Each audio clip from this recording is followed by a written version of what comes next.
Hold on, hold on, hold on. And we might be in there. We might be in there. What? What? Y'all see anything?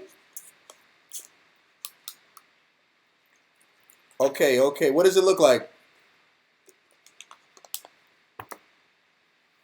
Somebody tell me what it look like. What does it look like?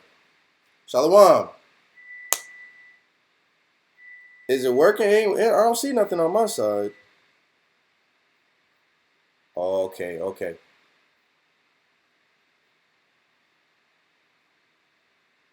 Okay, all right. Now, if you want, I got some food in the oven. How come I can have food in the oven even though it's the Sabbath? Why can I? How come I have food in the oven? How come I'm allowed? Go ahead. Okay, so it's feast of tabernacles. So we good. Everybody understand? All right, hold on. Let me. I don't got brother Jacobez here to season up the food, so I ain't gonna try to do it myself. But I'm gonna take it out the oven so I don't burn it. Hold on 1 second.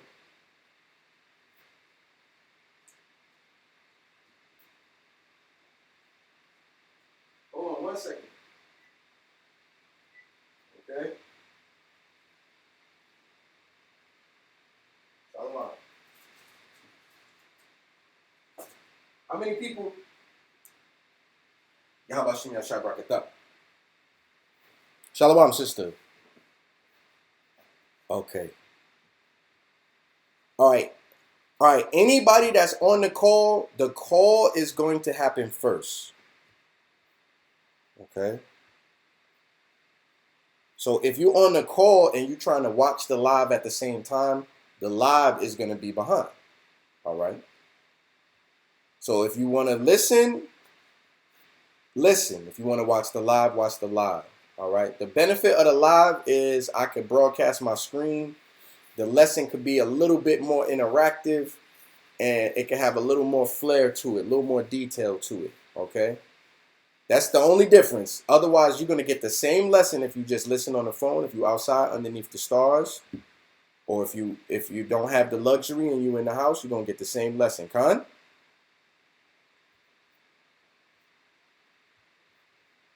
Everybody understand? Okay. All right. Okay. Okay. Go ahead, brother. Shalom. Is that brother Solomon? Hey, brother, you missed an important class that other prospects had with me, Kamal, Brother Jonathan, Brother Jacobez. You wish you could have been on there. Did they talk to you about it?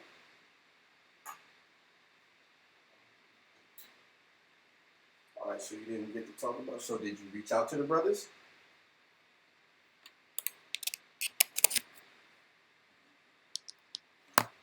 So when you got it taken care of, did you reach out to brothers? Well, don't you got more brothers than that? Oh, all right, good, good, good. All right, good, good. Shalom, shalom, family, shalom, shalom, shalom. People coming in here, good, good. Um, how many people kept Feast of Tabernacles? Let me get 7 in the chat. How many people on the call have kept the tabernacle? Say con.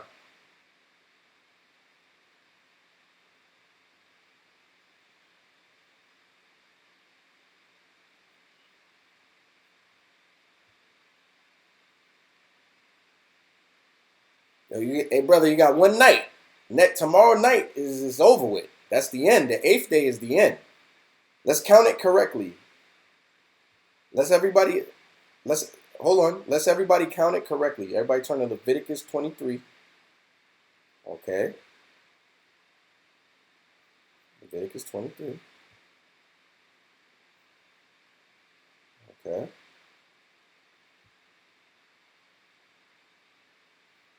Then everybody have it say con. Leviticus 23. And I'm gonna let the brother come in there. Leviticus 23, and I want you to start at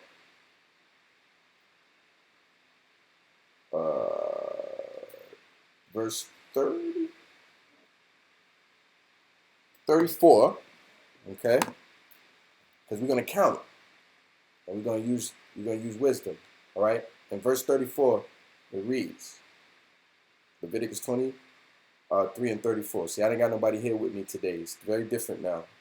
Speak unto the children of Israel, saying, the 15th day of this 7th month shall be the feast of tabernacles for 7 days unto the Lord. So last Friday night at sundown began our feast of tabernacles. Here's the problem. Here's where people get messed up, right? They ask us, what date is the Feast of Tabernacles, right? So we give them a date. They get confused because we begin our day at evening, or the new 24-hour period begins at evening, right? So say I tell you the Feast of Tabernacles is on the 11th. That's because I don't want you to come on the 12th. The 12th is the next physical day on the calendar. So if I tell you the Feast of Tabernacles is really on the 12th, because it starts at night, and that begins a new day for us. So for us, it's the 12th. That'll really confuse people. So we tell them the actual day. Even though it's nighttime, it's still that same calendar day until midnight comes, so that there's no confusion. But spiritually, we know that at evening is the first day of that feast. A lot of people get confused and hung up on that. Okay? So if last Friday night began the feast, this Friday night is the 7th day. Does everybody follow me so far?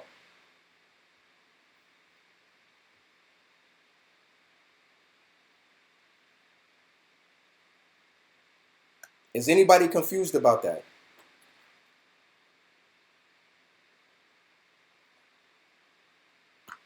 Okay. Okay, good. Now, beyond that, when you look at how the feast is ordered, I'm going to show you this. Let's read on. Verse 36, I'm going to jump down. 7 days ye shall offer an offering made by fire unto the Lord. On the 8th day shall be a holy convocation unto you, and ye shall offer an offering made by fire unto the Lord. It is a solemn assembly, and ye shall do no servile work therein.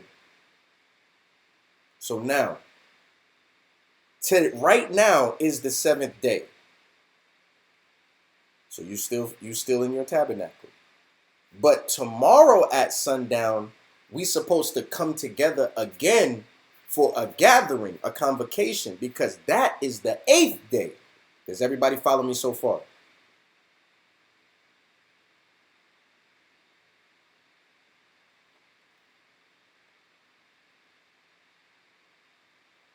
So missing that detail and not understanding that detail could really confuse you.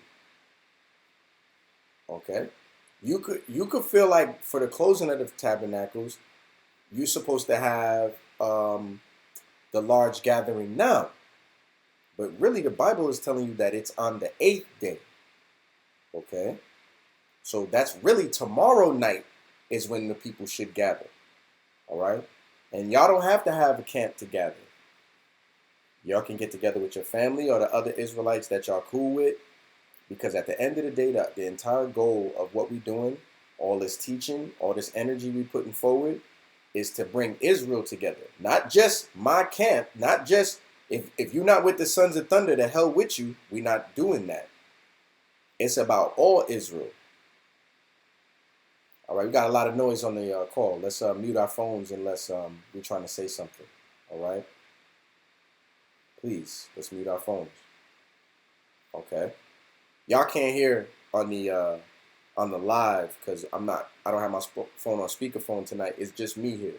I'm by myself today. All right, so I got them in the headphones. Now, understanding that, we're gonna go to camp tomorrow. Sons of Thunder will be at camp tomorrow, 3 p.m. Woodruff Park. All right, I got some emails. People want to come through. Please come through, fellowship with us, ask your questions, because it's getting cold now. See, everything changes when it gets cold. This is what we was telling the brothers, the soldiers and the prospects. When it gets cold, that beautiful gathering you had all summer, all them people, all them chairs, all them umbrellas, people just standing around till it's late at night, till it's dark outside. That's over. It's cold now. Your feet cold. Your fingertips hurt. Touching paper hurts when your hands are cold. I can't explain it, but when you touch paper and your hands are cold, it's almost like your fingers is being sliced, even though the paper's flat. It's just the way it is. Like your fingers is real sensitive and paper irritates them because it's cold. Your ears are cold. Your nose is cold. Your lips ashy, about to crack. We don't teach with our heads covered, so we submit to that. So we don't really have on scullies, and the heat from your body leaves out through the top of your head. So now your head is cold. Well, I'm going to tell you something. You're going to have a multitude of camps where it's just the brothers and the Bible.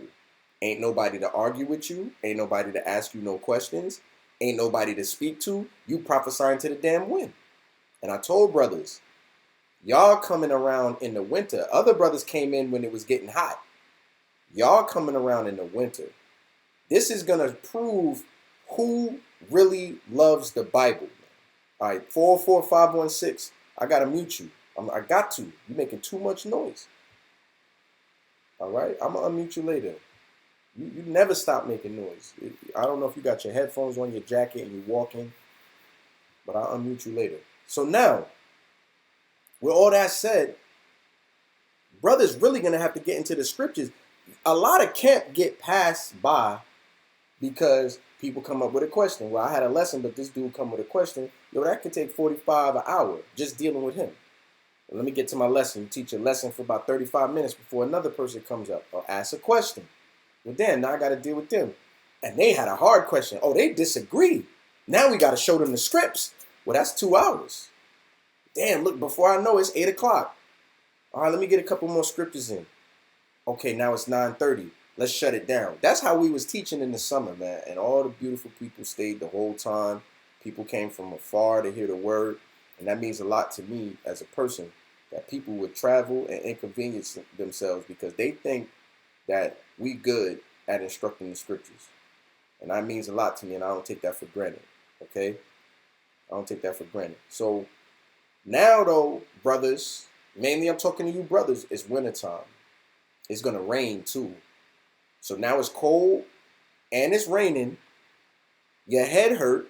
Your fingers hurt. Your nose is cold. Your toes is cold. All right? Guess what? Ain't nobody out there trying to go over the scriptures. It's not like it used to be. All the people that was behind us scoffing and challenging, they not out there anymore. They in the shelter. All the people that was walking by because of festivities and things going on, they not out there no more. The weather is unbearable. But guess what? We gonna be out there, brothers. This is a message to the Sons of Thunder camp. We gonna be at camp. Brothers gonna come up with excuses. Oh, I had to do this, that, and the third. Ain't nobody want to hear that. Come to camp. Serve the Most High, man. This way you get your skills up. This way you get sharp, because ain't nobody to talk to.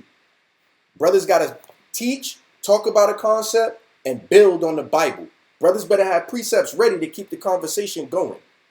This is going to prove who really like to talk about the Bible. This is going to prove who's really into the scripts, man. Some of y'all might be just into the action. Some of y'all might be into this women out there. You trying to see that. Some of y'all might be in, well, I want to be in a good video that get a lot of views, and it'd be a lot of action over there with them brothers. They always mixing it up. Okay, wait till the wintertime comes. See how that phone hung up? That's how people gonna hang up on camp. I'm telling you, ain't gonna be there. Yo, brother, you coming out?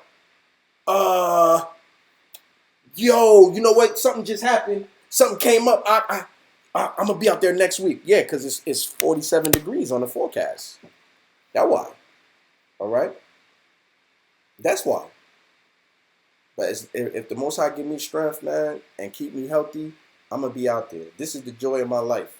This is the best part of my life, is going to camp, man, and standing stiffly for the Lord's word, man. It's the greatest honor that any honor I could ever have in my life is learning that I'm an Israelite and the Most High elevating me to where I can actually teach.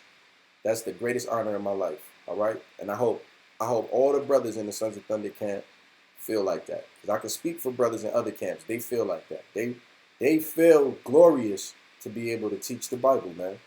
And it makes their life have meaning. So I just want to share that with you brothers that's coming in, man. It's getting cold. We still gonna push this word. All right. I'm gonna tell you how many times me and Kanal been out there in the brick and a demon still comes. Damn, you coming in the cold. Nope, because the word can't have free course. Satan got to send a soldier. And we out there, one of our best videos, Christian pastor gets his doctrine smashed. It was brick that day, and it was raining. So it was cold and raining. And a man with a megaphone is at camp scoffing brothers, teaching to the damn wind. He still came. And you know what? The Most High said, I'm going to send you that. And you know, that video was one of our best videos because it showed brothers was really studying. And we put on well for Israel. Okay? So just, if you can endure it, serve the Lord in the cold. Everybody understand?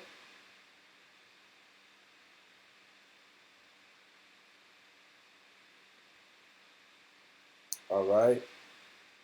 All right. Let's get a scripture on that. 1 Timothy. It might be 2 Timothy, but I'm gonna check. I don't know everything. I got bad memory. 1 Timothy 4, nope. 2 Timothy 4 and 2. All right? Preach the word. Be instant in season, out of season. Reprove, rebuke, exhort with all long suffering and doctrine. All right? And you got to be long suffering when your hands, right? You're trying to get the precept, and you got to turn your Bible pages with your palm like this, because your fingers, like, they can't get warm. You done been out there for about 3 hours, and your fingers can't get warm. You don't even feel them no more. All right. And brothers know when you put them gloves on, you can't work the Bible. All right. These pages is too fine. You could barely turn them with your fingertips. You gotta lick your fingertips, right? But put a glove on. See if you can be quick on the sword. So brothers is out there with long suffering, man. All right. But I'm gonna tell you this. Last year, Feast of Tabernacles was the anniversary, basically, of our camp. That's basically around the time that brothers realized, we're gonna have to do this. All right. Because we're not gonna not put on for the Most High. Nobody taking that away from us. So this is basically our anniversary. So last year around this time, when we was really forming the camp, and it was winter time, it was a little later than this, like probably in November. A little later, probably around November. We was out there teaching in that location, and it was brick. It wasn't nobody out there. It rained almost every weekend for a month. And you know what we were saying to each other? If we just thug this out, man. If we hang in there, if we stay mighty through this weather, through this difficult time, if we hang in there, the Most High gonna bless that thing. And when the weather warmed up, all these new people came into my life, man. All these Israelites, this was pilgrimaging. Some that I continued to see, some came sometimes and I never seen them again, but they hit me on Facebook, or some continued to come and became friends with me. They've been to my house, like all these Israelites. Some came from LA, some came from Vegas, some came from St. Louis, some came from DC, some came from Jersey, some came from New York, some came from Kentucky, some came from Tennessee. All these Israelites came to Dusty 5 Points to hear us teach the Bible at some point in this summer, in this spring-summer season. And man, let me tell you, that was the fruit of all the foundation being laid, man. By Shema Mashiach Yahushua, the water Yahweh, all right? And the water brother Raymond Rogers, the water, thank you, God. For instance, Sister Dee, who's scribing the class, and she scribes the call a lot. She puts the scriptures. That sister came in the springtime. She was part of that fruit of laying the foundation through that winter. Okay? So, to all you brothers, I don't care what camp you in. Shalom, Shakari Toronto. Shalom, Yahaba Shem Yahshua Barakatah. I don't care what camp you in. The winter, the Most High, we're going to read it. Let's get 1 Thessalonians.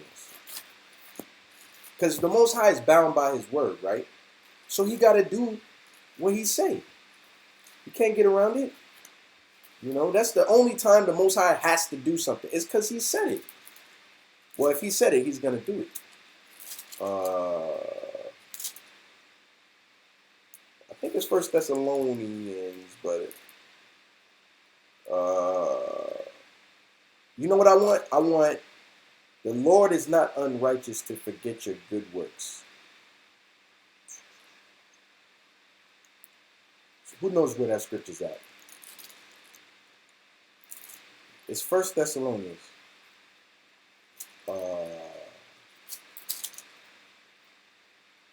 I'm trying not to look it up. I'm gonna get it. I know I can find it.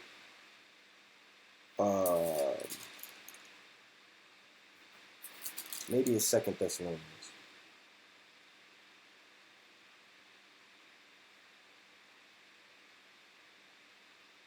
Does anybody have it? Y'all gonna make me look it up? All right, I gotta look it up. It is. It's not Thessalonians. I'm wrong. It's Hebrews 6:10. Hebrews 6. That's absolutely. Who said that? Who said that? All right, good call, brother. Good call, brother. Hebrews 6:10. All right, Hebrews 6:10. When everybody have it, say "come." Then we'll get into this lesson, man. We'll get into this lesson. I won't keep you all night. I know some of y'all that's out there still holding it down in them tents, man. I won't keep you all night. All right, the book of Hebrews, chapter 6, verse 10, it says, "For Yahweh is not unrighteous to forget your work and labor of love." All right? What do you mean, my labor of love? Your labor of love was going out there in season and out of season, pushing the word, waking people up to the truth, making sure people know that they got to keep the law, statutes, and commandments, lifting up Israel that's down, building up brothers that's low in spirit, building up sisters that's hurt. The Lord is not unrighteous to forget your work and labor of love. And what was that labor? Which ye have showed toward his name, in that ye have ministered to the saints and do minister. The Most High ain't going to forget that, man. And the word minister doesn't mean preach. The word minister means help. All right? If you came to my house and I gave you a glass of water, I'm ministering to you. Doctors administer medication. So the word minister really means help. And what better help can you give to the people than teaching them the truth? That's the best thing you can do for them. All right? So the Most High is not unrighteous to forget your good works. All right? And everybody got to remember that. I got two precepts here. First Corinthians 15 and 58, but I don't want that. Give me 2 Chronicles 15 and 7. Let's see what that says. 2 Chronicles 15 and 7. I promise we're going to get to the lesson. I promise. 2 Chronicles 15 and 7. Okay? 2 Chronicles 15 and 7. Somebody on the call? I got a reader on the call? Read it. Oh, Salakia. Let me put you on speaker real quick so the people can hear as you read it, because class is going on live. Go ahead. What does it say? The Bible says, "Be ye strong, therefore, and let not your hands be weak." All right?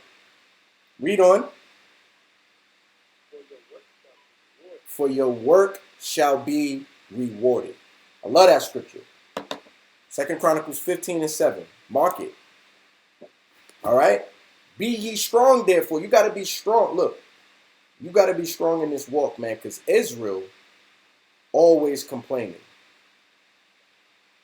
I'm speaking to the leaders of the other camps,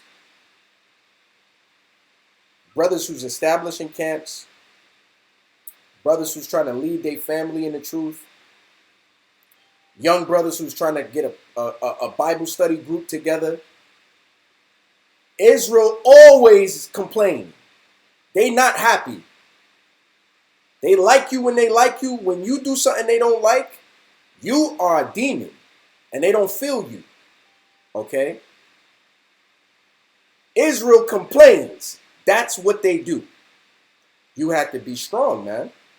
The Bible said, be ye strong, therefore, and let not your hands be weak. You can't buckle when the people bring the pressure. You can't buckle when the scoffers come. You can't buckle when the haters come. You can't buckle when people slander your name. You can't buckle when on social media they lying on you. You cannot buckle. You have to be strong. You cannot have weak hands. For your work shall be rewarded. Is the Most High bound by his word?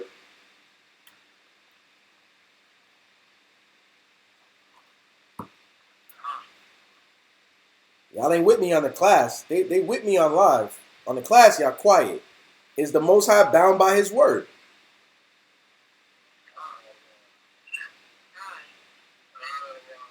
He gotta do what he said he's gonna do. What the Most High said, if you be strong and you don't let your hands be weak, your work shall be rewarded. Period. That's it. So that means the Most High is not gonna be unrighteous to forget your work and labor of love.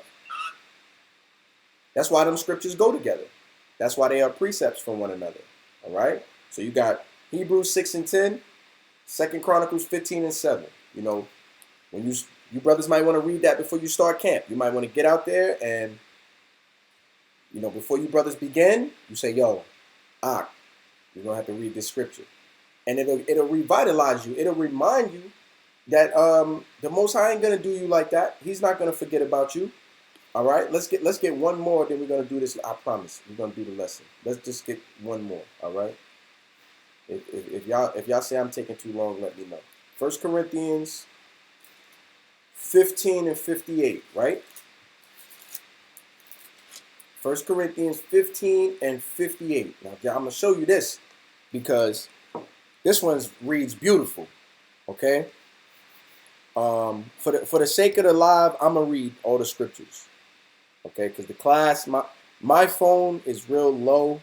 I might have to get another one. I never broke my phone. I never destroyed it, but it just stopped working. I think they're trying to make me buy a new one. So my volume doesn't really work anymore. I got to always use headphones. So, you know, I'm just going to read. All right? And if y'all can't hear me, say something, write it in the chat or text me. And it reads, 1 Corinthians 15 and 58. Therefore, my beloved brethren, be ye steadfast. That means ready. Unmovable. That means you cannot buckle. Always abounding in the work of the Lord. Don't be taking those seasons off. Don't be taking no feast days off. Don't be taking those Sabbaths off. Rack it up. Keep racking up work, man. All right? For as much as ye know that your labor is not in vain in Yaw'al. Your work is not in vain, man. That camp that you did where nobody showed up, I see brothers on Facebook, they take their phone and lay it on the ground. And they teach with the camera looking up from the ground and don't be nobody out there. And they teach fervent with spirit. Might one person in their 2-hour class that they do, might one person walk by. All right? A good example of that is the brother Hassan with Sakari. I remember that brother's videos where he used to just put the camera on the ledge and teach. And look how the Most High built the brother up. You know, now he's strong with the brothers. He's strong with them now. You know, that was labor of love, man. All right. I was lucky when I first. Well, I won't say lucky. I was blessed when I first went out to 5 Points. I had Naquan with me. Okay. And there was 3 other brothers and Brother Moses, and he brought 3 brothers with him. So my first camp ever, where I was running it, I had it was like 7 of us. And we was out there for about 5-6 hours, and 20, 30 people stopped, and the word was just instantly, that zone was so thirsty for the scriptures. They just took to it, you know. That place was a demon zone, and the word of the Most High, like the people was magnetized to it. Everybody ain't gonna have that. Some brothers ain't gonna have no strong men to come stand with them. They're gonna have to teach by themselves. Okay? But I'm gonna tell you what, you do that, the Most High is not gonna forget your labor of work. Does everybody understand?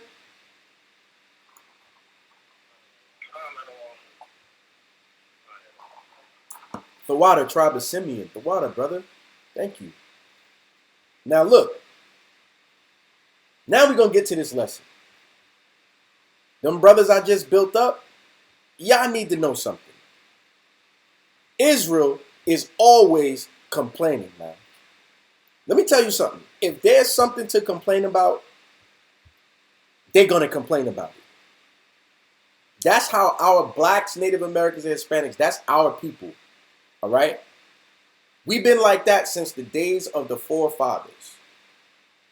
Okay? And I'm talking to you brothers that's trying to lead, man. That's trying to be responsible for people.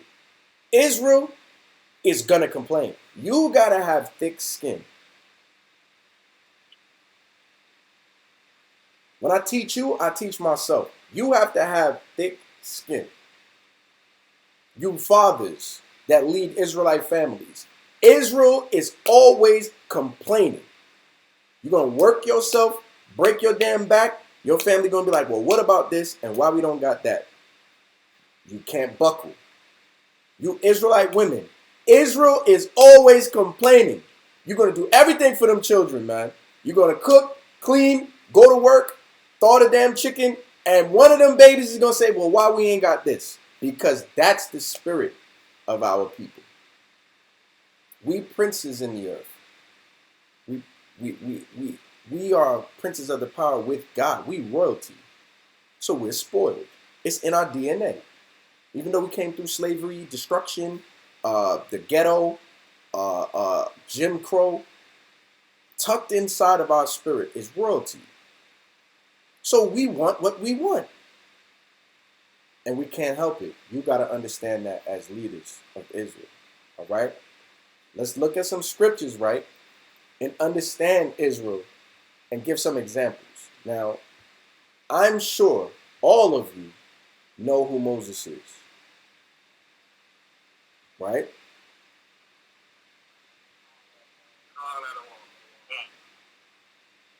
All of y'all know who Moses is. Moses was the meekest man on the face of the earth. That's what the Bible said. And he had to lead Israelites out of Egypt. All right, turn to the book of Exodus.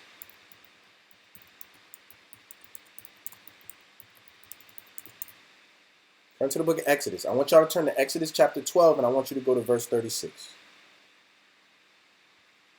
All right. We got the best God ever to ever exist because all the other gods are idols. Our God loves us so much, he did this. All right. I'm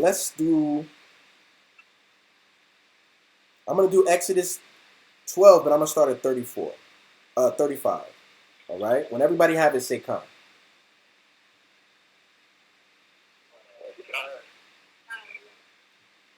The quicker y'all understand this about yourselves, and the quicker you brothers that lead understand this about your flock, your mind will be strong enough to overcome tough circumstances. All right? Exodus 12 and 36. Look what the Most High did. 35. And the children of Israel did according to the word of Moses. See, they was down with Moses at this time. Moses was the man at this time. He done did all the miracles. All right? Mighty and strong miracles and deeds. He done stood up to Pharaoh. We could really get behind this brother. We could back him, man. This brother's strong. Yeah, we rocking with Moses. Right? You done killed the firstborn of all the Egyptians. They rallied. They with Moses right now. It says, and the children of Israel did according to the word of Moses. And they borrowed of the Egyptians jewels of silver and jewels of gold and raiment. Raiment is clothing. Right? And the Lord gave the people favor in the sight of the Egyptians. So the Most High sent a spirit over the Egyptians to comply with us. Right now, the nations have a spirit on them to be against us, confederate too. All right, it's just built into them now to be adverse to us. Okay, the brother Jacobus told me a story that he was over in Africa, and they thought he might be their people until they heard him speak, and then they instantly shunned the brother. Now, 5 seconds ago, you was ready to treat me like family, but as soon as you heard me speak and you realize I'm not Ham, you was against me. That's the spirit in the earth. Okay, the nations are confederate against us, but in Moses' time during this event, Yahweh sent down a spirit onto the Egyptians to make them comply with us, and that spirit will also come back into the earth when we go back into rulership. Because if they disobey us, we're going to crush them.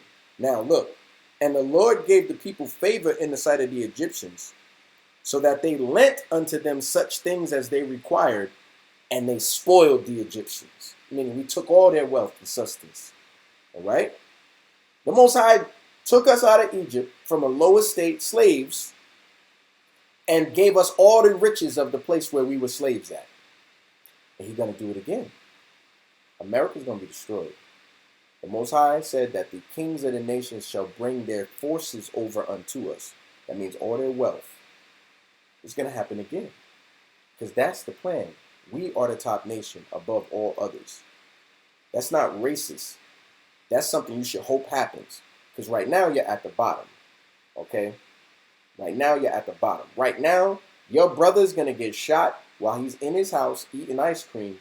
And for you to look like a good person, you're going to have to hug his killer.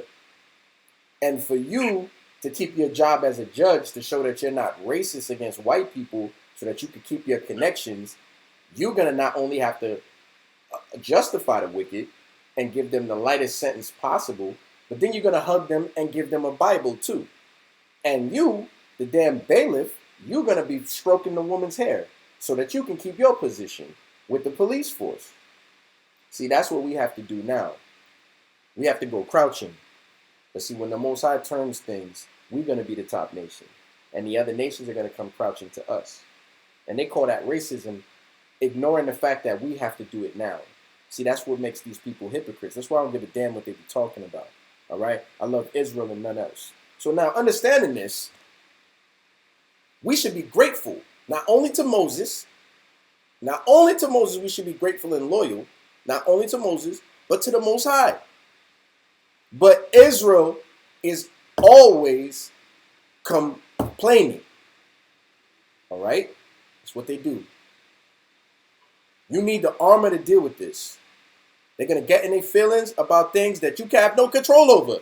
You need to be able to deal with it. If you misstep, if you handle it incorrectly, if you get emotional to a point where you misspeak, coming from a person in a leadership position, or a brother that's in an organizer's position, or a sister that's leading other sisters in women's groups and things, where you have dominion, if you misspeak, it's way worse than the people who are part of your flock when they misspeak. They can misspeak and you got to forgive them and be the bigger person. But you misspeak or you misact, it's a big problem. And the Bible already explained that to us. You have to have the fortitude to deal with that. You cannot have weak hands. We read that earlier. You can't have weak hands, man. All right? Let's watch it. Now, the Most High just did all this for Israel. Watch how they act. Let's go to Exodus chapter 16. And let's read verse 1. All right? I love this account because you can use this account to prove that chicken is lawful. Brothers, a doctrine came into the earth that chicken is unlawful, right? And brothers are not muscleheads. Brothers came with the Hebrew. Brothers looked into it. They even looked at the condition of how the chicken is kept. And all of our food is damn defiled. But on a technicality, you can't make the chicken unlawful. You can't call it unlawful. Like pork is unlawful. Shellfish is unlawful. You can't make chicken unlawful based on your opinion of how chicken is produced in this wicked kingdom, because everything is produced wickedly in this kingdom. All right, so we use this account to demonstrate that chicken is lawful, but that's a sidebar. Really, what this is going to show you is how rebellious and ungrateful Israelites are, and how hard it is for leadership to deal with that spirit. All right, and it's not everybody, but you're gonna deal with this. All right, this is Exodus chapter 16 verse 1. It says, and they took their journey from Elim, and all the congregation of the children of Israel came into the wilderness of Sin, which is between Elim and Sinai. Now that's spiritual. The place is called Sin. All right. On the 15th day of the second month after their departing out of the land of Egypt. And the whole, not some, not 2, 3, 4, okay? The whole congregation of Israel. You got to read this Bible. Murmured against Moses and Aaron in the wilderness. That means you two brothers, right, got the leadership job. You're in charge of this. You got to bring Israel out of the wilderness and to the promised land, right? This is your job. Thousands of Israelites. There's thousands of brothers. This is going to happen again when we go into the second wilderness. Brothers, this is going to happen when you make your camp. This is going to happen when you make your organization. This is going to happen when you make your Facebook group. This is going to happen when you make your club. This is going to happen when you make your fellowship. Whatever. This is going to happen when you make your gathering. Whatever you want to call it. This spirit is on our people, and you got to be able to deal with it. But could you be Moses and Aaron? Over 500,000 Israelites murmuring against you? It says the whole congregation of the children of Israel murmured against Moses and Aaron in the wilderness. I'm going to tell you now, I'm not strong enough for that. I'm a principle-based dude. I feel people talking negative about me. I'm hurt. I'm like, well, nigga, I never said nothing negative about you in my life. And if I would have heard somebody talking negative about you, they're going to have to deal with me. So when I don't get that same courtesy, I'm emotional. I'm upset, right? But yo, you need to realize that this is just Israel. It's not even personal, bro. That's their spirit. These are a royal people. An entitled people. They royal. So they're going to have something to say. But look what Moses and Aaron had to deal with. The entire congregation of Israelites, from Judah to Manasseh, was murmuring against these two men. A lot of you brothers would have got weak hands. Hell with y'all. I'm going to go this way. Moses and Aaron wasn't like that, man. They was built for the job. You know, they was really built. It reads on and says, and the children of Israel said unto them, would to God. Would to God is like, basically, I swear to God, or I wish God. All right? Would to God we had died by the hand of Yaw'al in the land of Egypt, when we sat by the flesh pots, and when we did eat bread to the full. For ye have brought us forth into this wilderness to kill this whole assembly with hunger. See, as I drink my water, I'm not thirsty. The Most High has provided for me. But what would my spirit be if I had to go maybe 2-3 days, no cold drinking water? I got to ration a canteen. See, it's easy for me to criticize Israel too. When I'm in the comfort of my home, when I got food that I just pulled out the oven. All right, whoever's on the call, you got to mute your phone. Please, please. All right, I'm going to have to mute you.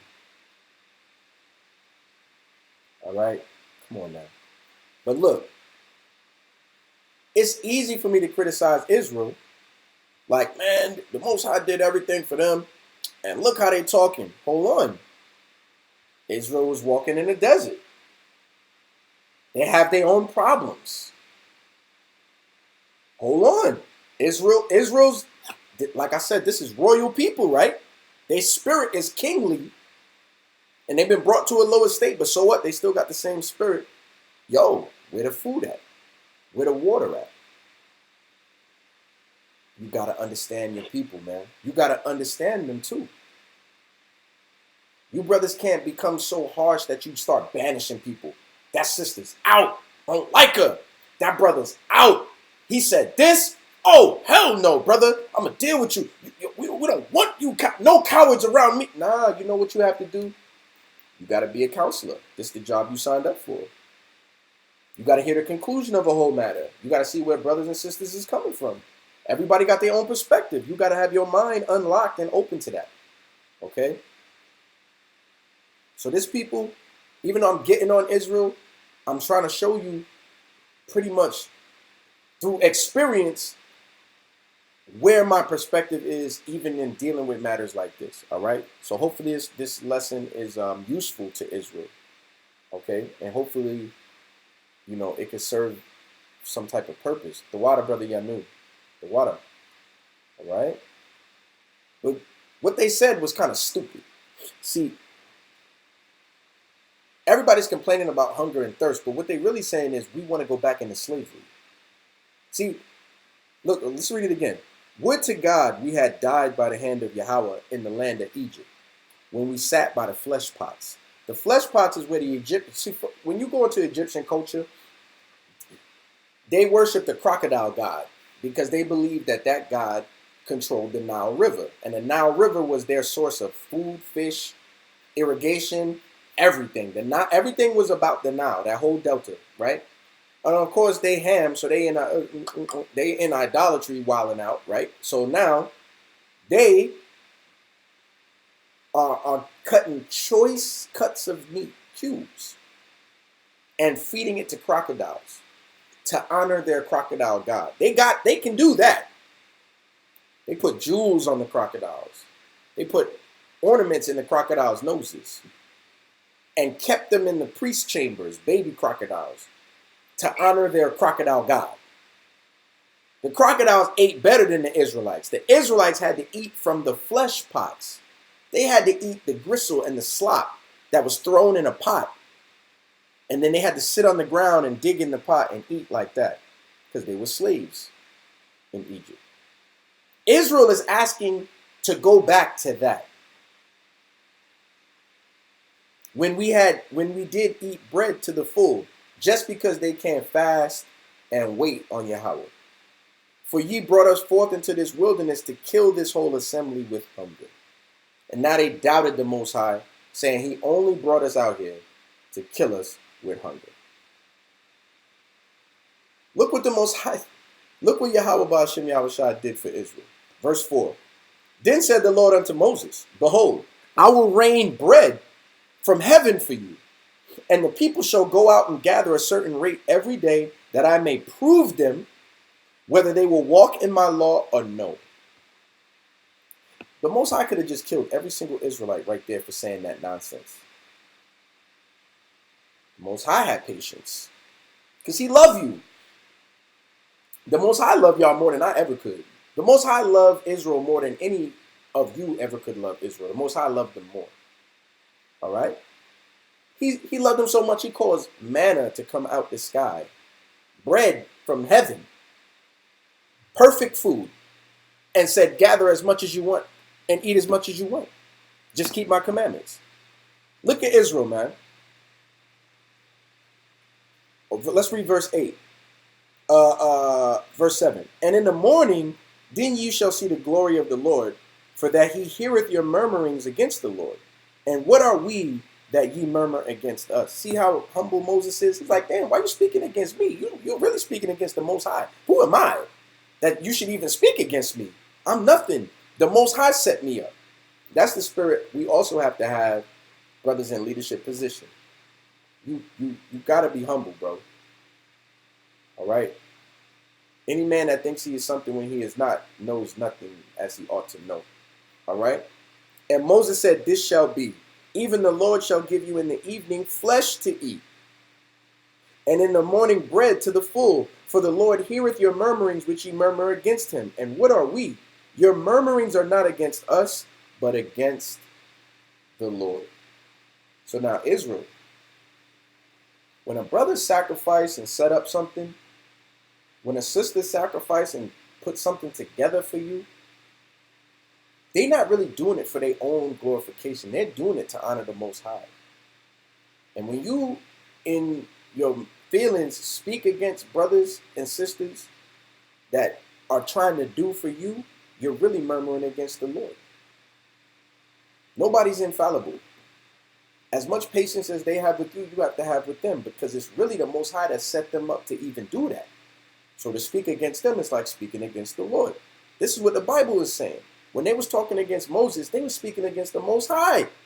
You ain't get, who am I? I'm nothing, bro. I am nobody. It's really the Lord's movement, all right? Look, me, if I tomorrow become a damn heathen and say I don't want the blessings and I don't believe, and this has happened. Strong brothers from One West have done this. I don't believe in this no more. I'm not an Israelite. The Gentiles can be saved. Yo, I expect the camp to go on. I expect brothers to put the same shirt on and go out there to the same location and push the same word. Because it ain't about me. And that's the same way y'all brothers out there should feel. Don't make it about you. Don't make it a show where you could shine. Brothers wasn't nothing in the world, so they become Israelites to get the spotlight. That's not going to last. I'm telling you, don't have that spirit. Reading on. And Moses spake unto Aaron, say unto all the congregation of the children of Israel, come near before the Lord, for he hath heard your murmurings.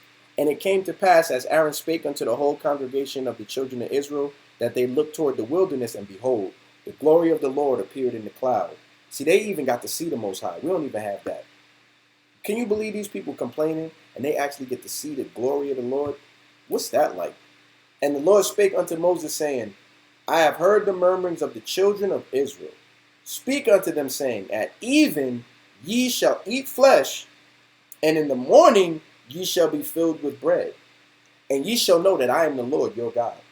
And it came to pass that at even the quails came up.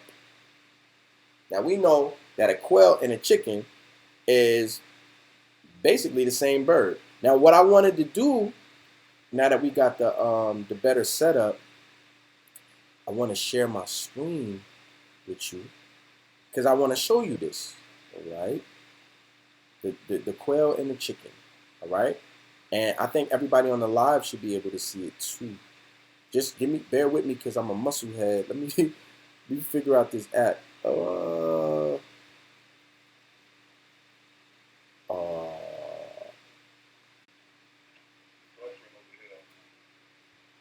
on.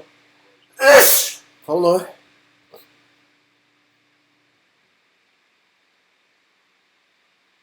Hold on.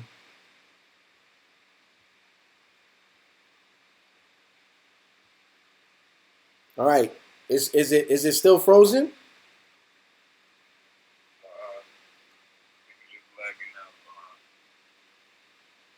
Somebody said Esau's at work. Reload the stream. Okay. We back. All right. I'm gonna try this one more time. If it quit again, I'm not gonna do it. Okay. Okay.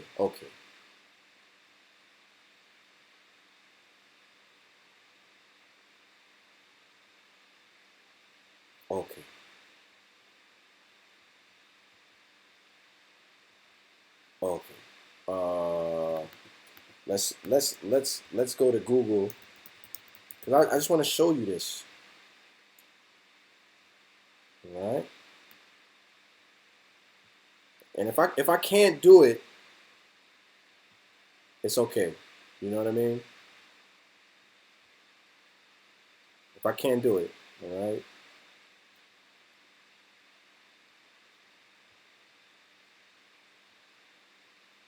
All right. So y'all should see my display, right?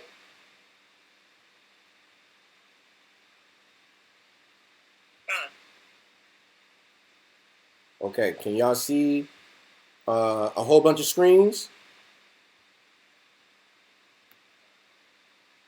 All right. Let me fix it. Cause look, doing this right. As I do this, I'm learning, and then we could make better content for y'all. Okay. So y'all should see a Google page, right?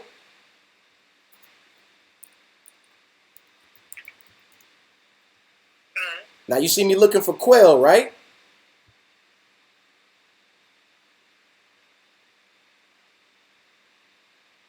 Y'all see it?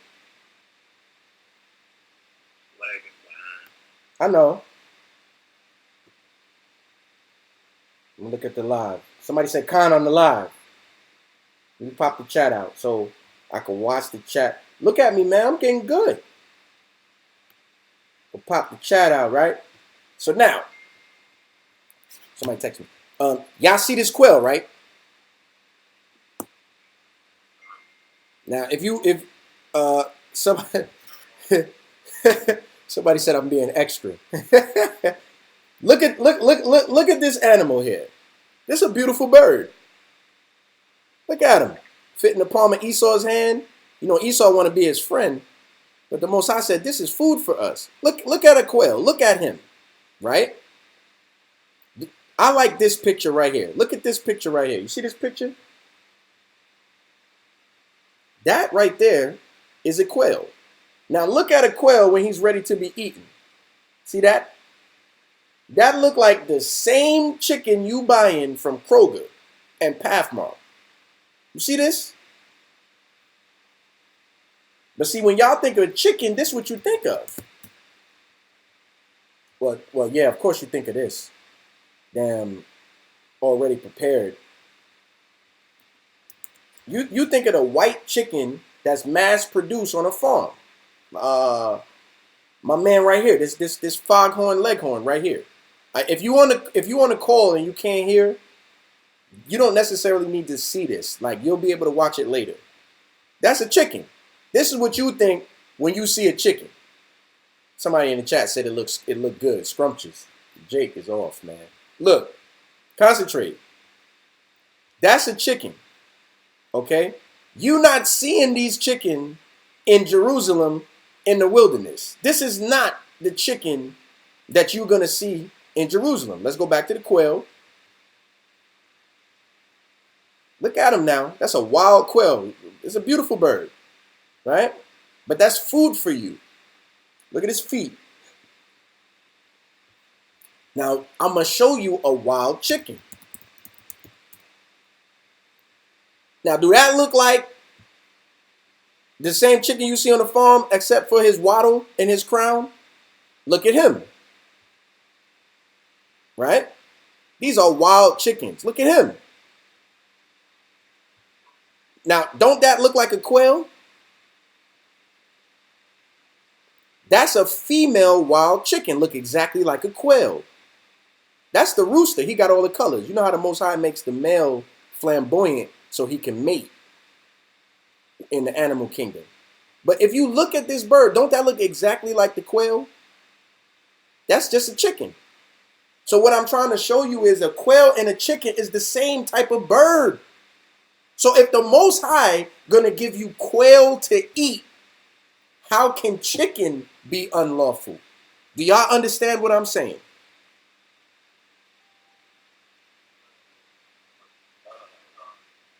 It's the same family. It's the same bird. All right. So now that that's been explained, we're gonna get back to the lesson. Hold on. A brother sent me a picture of a Cornish hen. He want me to look Cornish. He want me to look up Cornish hen. Hold on. That's probably some good eating. Hold on. Look at him. Don't that look like a quail? It's the same bird, man. Okay?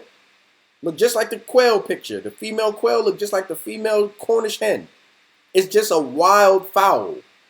Okay? So don't get all bugged out over chicken. Everybody understand?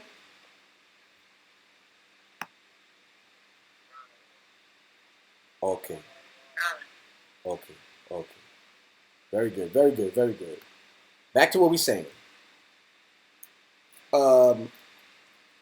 Verse 13. And it came to pass that even the quails came up and covered the camp. And in the morning the dew lay around the host. The Most High brought so many quail that it covered the camp. This is thousands of people. That he brought enough quail for all of them. Look what it says. And when the dew that lay was gone, behold, upon the face of brother, order. Don't blurt out on the call like that. Come on. And when the dew that lay was gone up, behold, upon the face of the wilderness there lay a small round thing, as small as the hoarfrost on the ground. So now we're talking about the spiritual food that the Most High sent us. Okay? The spiritual food that the Most High sent us was manna from heaven. And the description of the manna was a small round thing. Think of a Cheerio, right? A small round thing. It doesn't have to have the hole in the middle. It could have been like a pellet. We don't know. We have to be spiritual and use our mind's eye. And when the children of Israel saw it, they said to one another, it is manna. For they wist not what it was. They was just like, yo, this is sustenance. This is food. This is edible. But we don't know what this is. And Moses said unto them, this is bread which the Lord gave you to eat. What food is going to be better than the food that the Most High give you? Not food you made with your hands, not food you grew out of the dirt. What food is going to taste better and be better for your physical body than food that the Most High manifested for you to eat? You think Israel appreciate this? Watch this. Watch this. And Moses said, look what Moses said, and let no man leave of it till the morning. Because the Most High told you to gather all of it. And whatever you don't eat, store it. But don't waste my food. Be spiritual. You don't know what manna is. The Most High manifested it and put it on the earth. You don't even know what manna does to the earth. You don't know. It's from God. This is not earthly. So all Israel has to do is follow directions. Eat all of it. And what you don't eat, gather it and save it for later. But do not leave any remaining on the ground. You think Israel followed that? They told the Most High, we hungry. He brought up quail all over the camp as far as the eye could see. Well, damn, you ain't hungry now. Then the Most High gave them dessert. He brought manna. He gave them bread. Covered the whole place. So much so that if you can't eat it all, you got to save some for later. You think Israel appreciate that? And thank the Most High and fall? You think Israel fall on their face and say, Tawada Yaw'al for what you have done? Maybe a few of them. But Israel's always complaining. They never happy. Go on Facebook. Israel is always complaining. They never happy. Look at this. Notwithstanding, they hearken not unto Moses. They got exactly what they wanted and they're not happy. And they did not listen to Moses. You brothers in leadership, you're going to try to make it so plain and tell people exactly what you want from them. They're not going to do this. You're going to lose your mind. Are you better than Moses? You got to be understanding. You got to be ready for this. That's why the scriptures was written for your learning. Verse 20. Notwithstanding, they hearken not unto Moses. But some of them left of it till the morning, and it bred worms. Notice it said it bred worms. Be spiritual. You know what that means? Worms didn't just eat it. It bred worms. Manna is life. It makes life. A worm eating manna probably became 100 worms. Y'all see? That's why you got to do what the Most High say. Shut your damn mouth and be obedient sometimes. But it's hard. But this is not hard. It's not hard to be grateful. Right? It says they left of it until the morning and it bred worms and it stank. If it brought worms and it stinks, what else did it bring? Somebody on the call answer it. If it bred worms and it stank, what else came? Go ahead, brother. It brought flies. So you went from just not having no food for a little while, it's probably like a few hours before the Most High gave them something to eat, and they started complaining, to having too much quail all around, not no GMO, quail from God, the best tasting meat that you ever tasted. You ain't got to put no seasoning on it. It's so good. right? If you spiritual, then the bread that you ate with your meat was manna from heaven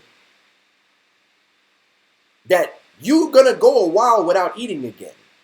So I gave you so much that you could gather it up and have more for later. No, we're not doing all that. So it bred worms and probably brought flies, roaches, and it stank. So it brought vultures, it brought lizards, it brought dogs, because you're in the wilderness. It brought scorpions, it brought all types of beetles. Now you got pestilence because you don't listen, right? And Moses was wroth with them. Look what it said. And they gathered it every morning, every man according to his eating. And when the sun waxed hot, it melted. It was like caramel. And it came to pass that on the 6th day they gathered twice as much bread, and 2 omers for one man. An omer is like a pail. It's a unit of measurement, like a cubit. And all the rulers of the congregation came and told Moses. All right, these are the brothers that was doing the work with him, that was grinding with him. The people wasn't listening to them either. You brothers in camps thinking like, yo, you think you're going to be familiar and cool with your prospects and friendly with the brothers that want to be in your camp and just come on in, brother. Okay.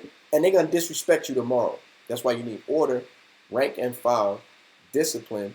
You have to teach brothers and set expectation. Everything must be done decently and in order. If you do it casual, watch what happens. And he said unto them, this is that which the Lord has said. Tomorrow is the rest of the holy Sabbath unto the Lord. Bake that which ye will bake today, and sieve that ye will sieve, and that which remaineth over lay up for you to be kept unto the morning. So our custom of not cooking on the Sabbath, not baking on the Sabbath, and preparing our food beforehand actually comes from this account.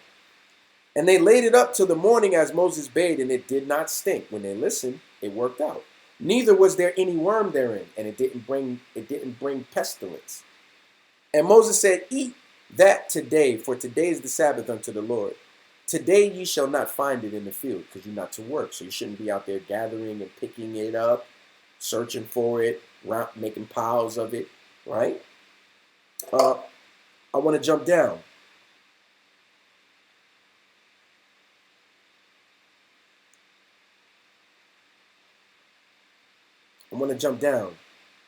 Let's read verse 27. And it came to pass that there went out some of the people on the 7th day for to gather, and they found none.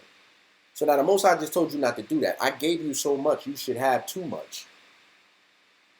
But definitely don't do it on my Sabbath day, go looking for it. But of course, Israel does not listen.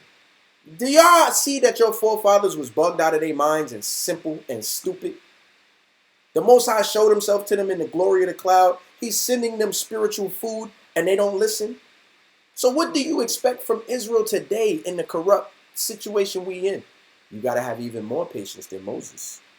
And the Lord said unto Moses, how long refuse ye to keep my commandments and my laws? See, for that the Lord hath given you the Sabbath, therefore he giveth you on the 6th day the bread for 2 days. Abide ye every man in his place. Let no man go out of his place on the 7th day. So the people rested on the 7th day. And the house of Israel called the name therefore manna. And it was like a coriander seed, white, and the taste of it was like wafers made with honey. That's how good manna was. It was like eating a, I don't know if you ever been on a flight and they give you one of them waffles. It's like a little waffle. And it's sweet. And it's flat. Manna probably tasted 10 times better than that. All right? This is what we dealt with. And then as you go on, you get to, now we get to a situation where Israel is thirsty. That was just food.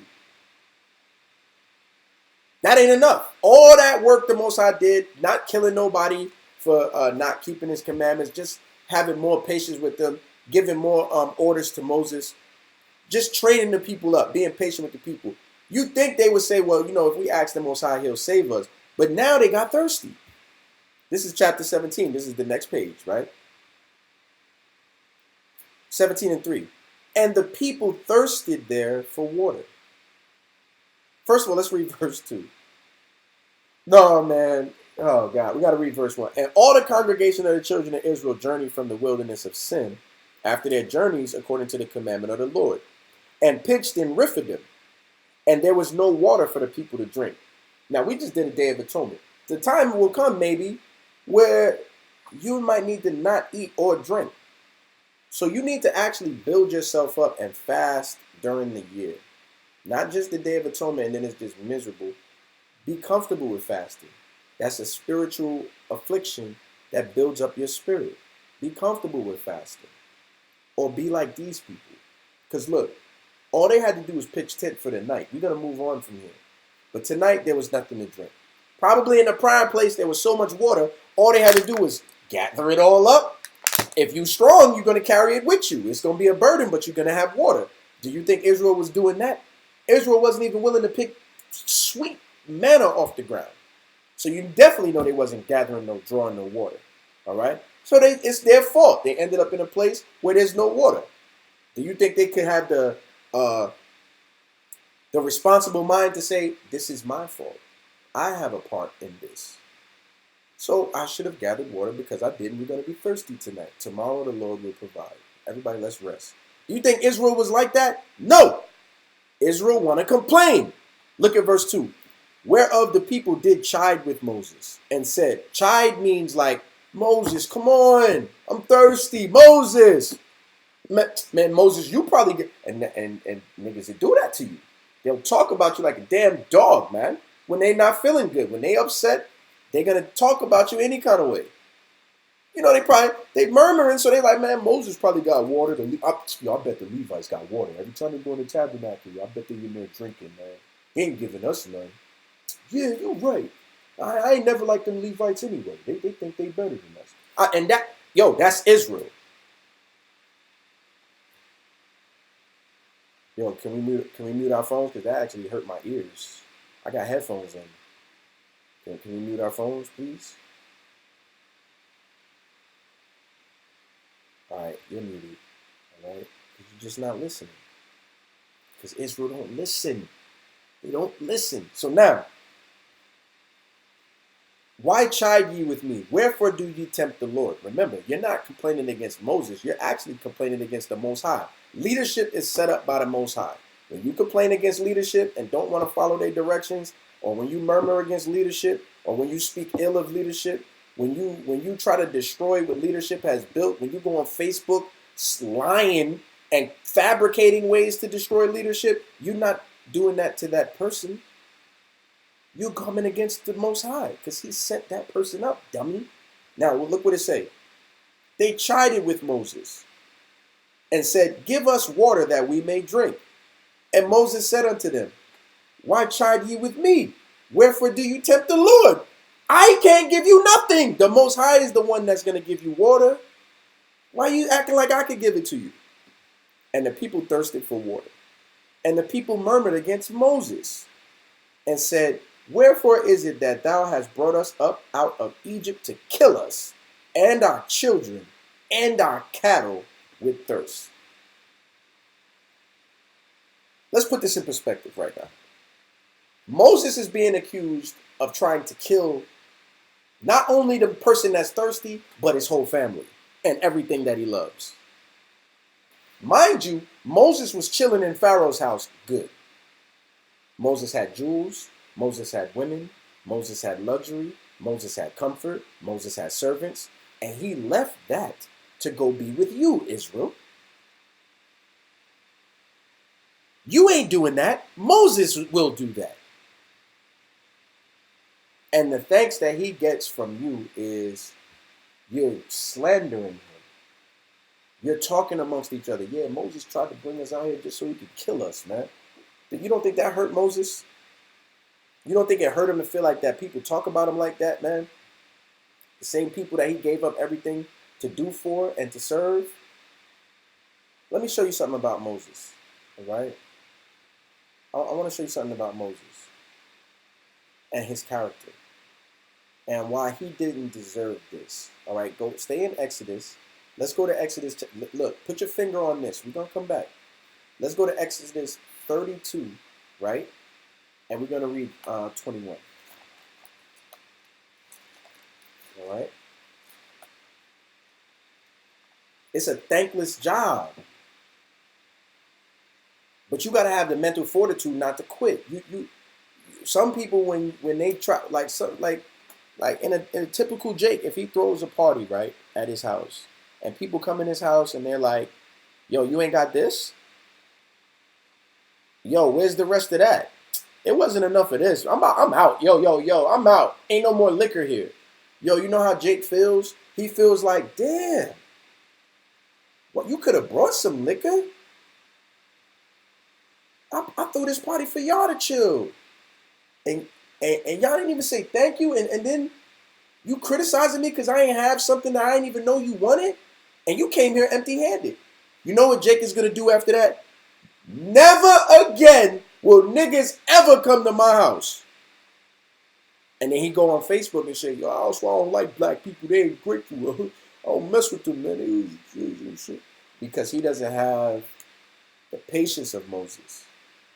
Moses is dealing with Israelites that can see God, the glory of God, done seen miracles, got all the jewels and the riches they need in a big bag, and they too lazy to even do for themselves, and they're complaining like it's Moses' fault that they don't even have water.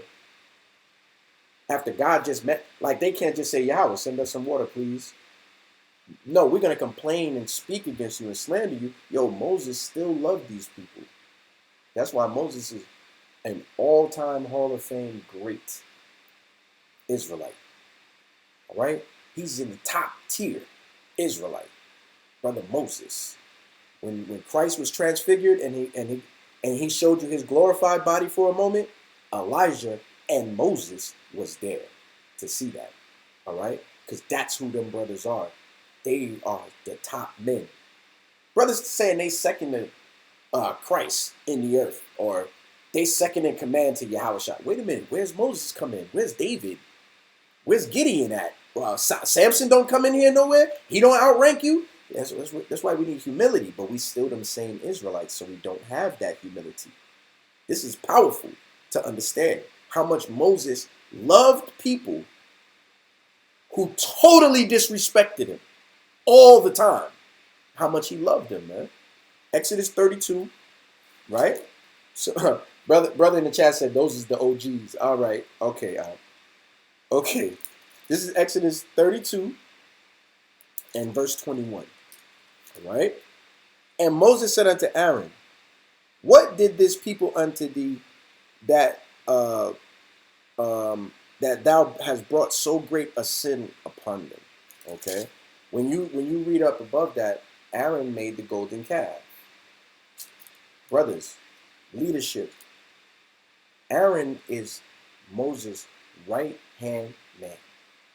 Moses left to go do something extremely spiritual, even witnessing the presence of the Lord and getting words that were written by the finger of the Lord delivered unto him. Moses was in another zone. I'm leaving Israel to you, brother. You brothers that's in leadership positions in camps, right? And look, why am I even saying this? It's because the Most High put the inspiration, but it's brothers that been doing this for 20, 30 years that taught me. They need to be telling you this, but I'm repeating it as if they're saying it. I'm not speaking like I have let me be humble. I'm not speaking like I have that experience, that total experience. I'm speaking how my elders speak, and I'm relaying the message because it taught me, and I hope that it can teach you. You brothers that's in leadership positions, choose your help carefully. And when I say help, I'm not talking about your damn butler. These brothers is going to help you run this thing. You need to be able to trust them. You need to be able to rely on them when you are not around. All right? When we left, me and Kanal left and went to Vegas, we had strong brothers to leave the camp with. And everything was fine. You know why? Because them brothers love Israel too. All right? You brothers that's building something, that's making group gathering camp, whatever, Choose the brothers that's with you carefully. Some brothers is just with you for their own convenience. The brothers that should be around you and that help you run, you got an operation. You got an operation right now. Esau's watching it. You going on Southern Poverty Law Center lists as terrorists for teaching the Bible. This is real. This is not a game. So the brothers that's with you, choose them wisely. But also, be understanding, they just men. Aaron is the high priest. Moses left, and while he was gone, Aaron done made a damn golden calf. All them jewels and gold that Yahweh done gave them so that they could have riches where they end up and so that they could be feeling royal and kingly like this. Like this is just fabric and cloth, man. But all that gold that we took from the Egyptians, I would have been able to make this out of solid gold and encrust it with real diamonds. Because the Most High put the spirit on the Egyptians to give their wealth away. Yo, they done took all them jewels and gold and done beat it and made a damn golden calf because they needed a God to worship. Forget the God that done gave us food out of the sky and water out of a damn rock. Forget that. I need a God to worship. Go make me a golden calf. Yes, Israel did this. Your forefathers. Don't blame nobody else. That's your grandfather that did that. He was out there butt naked dancing in front of a golden calf. Your uncle was out there. Don't try to act like you don't know them people. Them is your people. All right? That's what Israel was doing. And Aaron, he got weak, man. You never know they was trying to kill him. He's surrounded by thousands of Israelites that spoke against him for months. Yo. So that's the account we're reading. All right, I hope I paint the whole picture. This is the account we're reading. Exodus 32 and 21. And Moses said unto Aaron, what did this people unto thee, that thou hast brought so great a sin upon them? Like, bruh, Moses is still loving the Israelites so much. He's actually blaming Aaron for that. Because I left you in charge. This is your fault. And Aaron said, let not the anger of my Lord wax hot. Thou knowest the people, and that they are set on mischief. See, Aaron knew that. He said, look, man, Israel, they gonna do this. They wicked, bro. They can't help it. Don't be angry. Forgive them. Israel is dancing butt naked in front of a golden calf. Aaron and Moses are two brothers that these same people who are wrong spoke against. It would have been easy for Aaron to say, to hell with them. They ganged up on me and made me do it. Most I kill him. I don't like him anyway. Aaron didn't do that. He was merciful and pled for the safety of those same people, man. He made an excuse for them because he loved them. He don't just lead them because he have to. He lead them because he loved them. And you brothers in leadership position, you have to be the same way. Don't lead these people because you feel like it's going to get you somewhere. Do it because you really love Israel, man. Look at your forefathers. Aaron and Moses really loved Israel. For they said unto me, make us gods, which shall go before us. For as for this Moses, the man that brought us up out of the land of Egypt, we wot not what has become of him. He been gone for 40 days. We'll know when he coming back. That's a month and 10 days. That man is gone. He out in the wilderness. He got ate by a mountain lion. He ain't coming back. We need gods. You can't do the same miracles Moses was doing. Make us some gods. And I said unto them, whosoever hath any gold, let them break it off. So they gave it to me. Then I cast it into the fire, and there came out this calf. And Aaron kind of lied. I don't want to speak against forefather Aaron. The Bible tells you that the ointment that was just dropping on his beard, you had to go catch that. Because that's how holy Aaron was. But he was in fear in this moment. So he basically kind of said, like, I just threw gold in the fire and then a calf came out. It might have happened. Satan might have manifested it like, yes, finally, I'm going to get all these niggas killed, and did it. But I kind of think that was Aaron just trying not to get in trouble. All right. And when Moses saw that the people were naked, for Aaron had made them naked unto their shame among their enemies. Now, I was saying that they were standing butt naked in front of that golden calf, but we know that to be naked is to be exposed. When Adam and Eve realized that they were naked, they realized that they were in sin. When Aaron disclosed that Israel had done this thing, he made them naked before the eyes of Moses and their enemies. Okay? Because our enemies know that when we go off against our God, he stops protecting us. All right? But look at the judgment.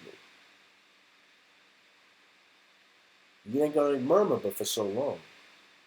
You ain't going to murmur but for so long. Then Moses stood in the gate of the camp and said, "Who is on the Lord's side?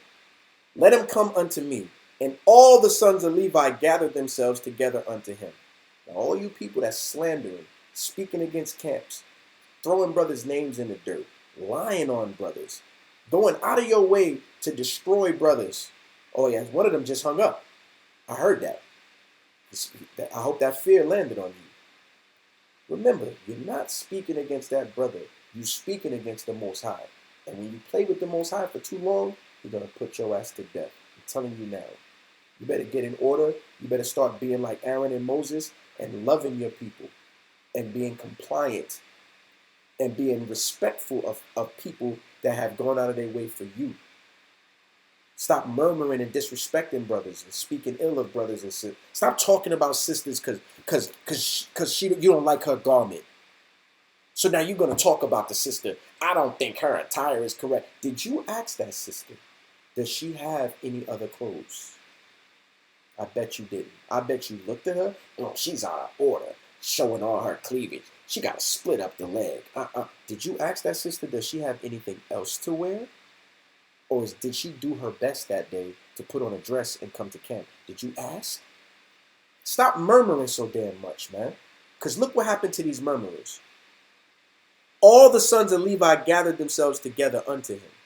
And he said unto them, "Thus saith Yahweh power of Israel, put every man his sword on his side." And we ain't talking about the Bible. Not this time. "And go in and out from gate to gate throughout the camp, and slay every man his brother, every man his companion, and every man his neighbor." And the children of Levi did according to the word of Moses, and there fell of the people that day about 3,000 men. So you can't get away. You can't get away. You can only disrespect them for so long until the Most High bring a harsh judgment upon you. Why you not be on the safe side and be a brother? Why not be on the safe side and watch what you say out your mouth concerning another human that's on the earth with you trying to serve Yahweh? Why not be safe? Do you think this stopped the Israelites from murmuring? Let me show you what the Israelites did to Moses. Let me show you.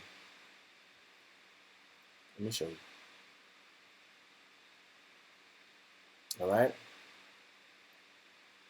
Give me Numbers 20. I say give me. I'm gonna read it. Okay. Let's go to Numbers 20. All right.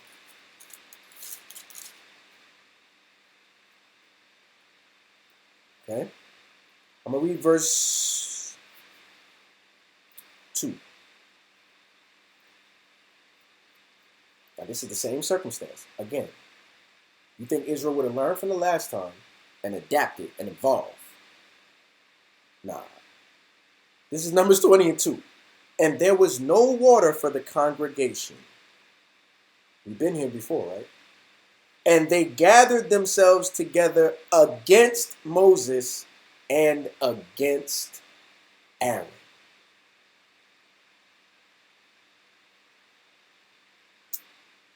Do you know what Moses did for the Israelites before this happened? Okay, hold on. I'm going to get it. All right.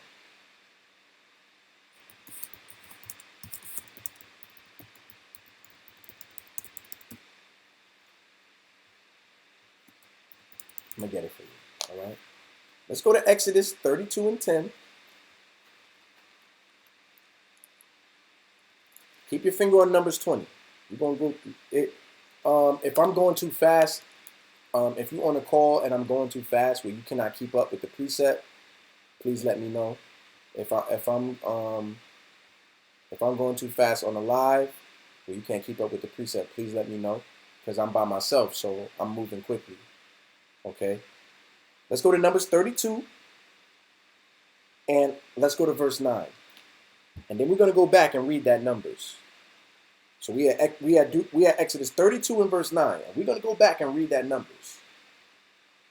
The same people that Israel was speaking against and murmuring against and lying on, the same brother that sacrificed for them and gave up things for them and was only thinking of them all the time. Look what this brother said concerning them. And the Lord said unto Moses, this is Exodus 32 and 9. And the Lord said unto Moses, I have seen this people, and behold, it is a stiff-necked people. They only want their way. They only see things their way. They don't give a damn about how nobody else feels. They want to do what they want to do, and it got to go how they want it to go. And if you don't like that, the hell with you. That's Israel. And the Lord said unto Moses, I have seen this people, and behold, it is a stiff-necked people. Now therefore, let me alone. Stop praying to me. Stop petitioning me, that my wrath may wax hot against them, and that I may consume them, and I will make of thee a great nation. So God just told Moses something. He said, look, brother, leave me alone. I'm going to kill them. They done worship a golden calf. They keep talking against my servant. I don't like that. Watch out, watch out, watch out. I'm going to kill all of them. And you know what? I'm going to glorify you, Moses. I'm going to make a nation straight out of you. We would have been all Levites. We probably would be ruling. We probably would have never lost the kingdom. We on top. Esau would have never done freaked the whole world out, destroyed the whole environment. Everything would have been right. You would have had your perfect body right now. You'd have been in rulership right now. Hundreds of sons. You brothers would have had your wives. There would be no question about it. Nobody would be damn aggravating you about it. You wouldn't have to be worrying about your woman kicking you in your neck every day when you come home from a hard day's work. Your children would be obedient. You sisters, your bodies would be perfect. Your hair would be perfect. You would have your servants and your maidens, and you would not be wanting for nothing. Maybe we could have had that. But because Moses loved you, but because Moses loved your forefathers so much, he said this. And Moses besought the Lord his God and said, Yahweh, why doth thy wrath wax hot against thy people, which thou hast brought forth out of the land of Egypt with great power and with a mighty hand? Wherefore should the Egyptians speak and say, for mischief did he bring them out, to slay them in the mountains, and to consume them from the face of the earth? Turn from thy fierce wrath, and repent of this evil against thy people.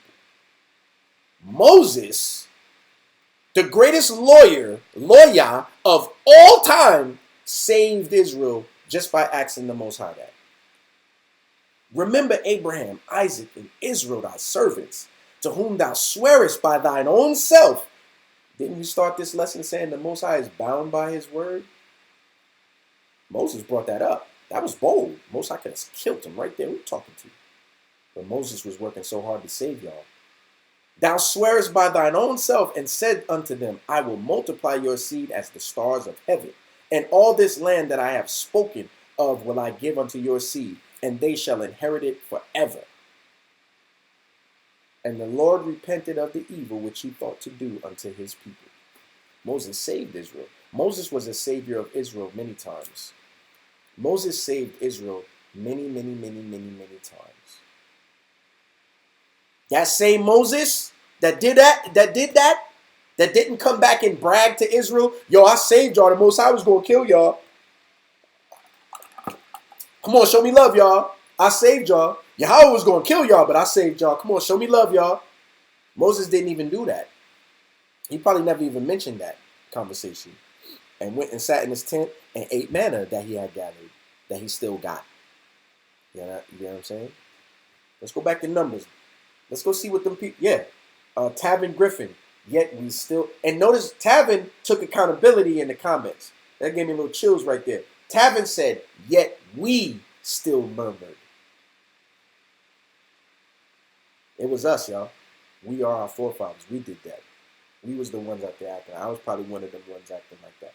So now that in this life I'm in a leadership position, how dare I act like I'm too good to be spoken against, or people can't say nothing against me? All I ask is they talk to me. But beyond that, I can't hold no grudge against them. People are allowed not to like me. People are allowed to criticize me. I'm not a perfect man. I make mistakes. Moses was accepting criticism and still loving his people. You brothers in leadership, are y'all above criticism? Are y'all too high above the people? They can't say nothing to you?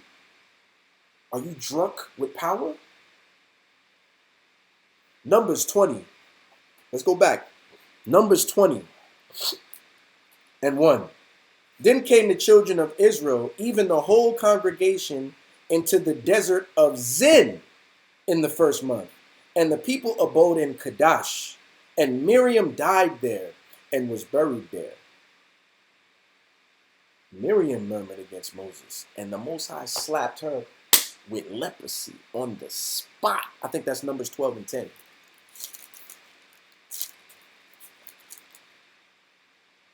Yeah. No, if you want to read the account. You know, Miriam was saying she was upset because Moses took an Ethiopian wife. She was worried about Moses' personal life. And she had something to say about it. The Most High said, what? You ain't had no shame to speak against my servant? You wasn't afraid that you would have destroyed his name? A brother who served me and loved you? You wasn't ashamed? You didn't think that I don't want to do that to him? So the Most High punished her. You women is not beyond punishment, man. Watch how you talk about people, man. Damn. Be respectful. I go on Facebook. A sister done gave my number out on Facebook. Weird old niggas is FaceTiming me, telling me that they're going to judge me, and I need to judge this matter, what the sister said about you, and I need to decide if you're in sin or not. That was weird. That nigga's bugged out. I had to block him because he kept FaceTiming me over and over. That's weird. A sister did that to me. Come on, yo. Come on, yo. You think the Most High gonna let that slide? I'm trying to do his work. You're not speaking against me. You're speaking against the Lord. Especially if I'm not saying nothing negative about you.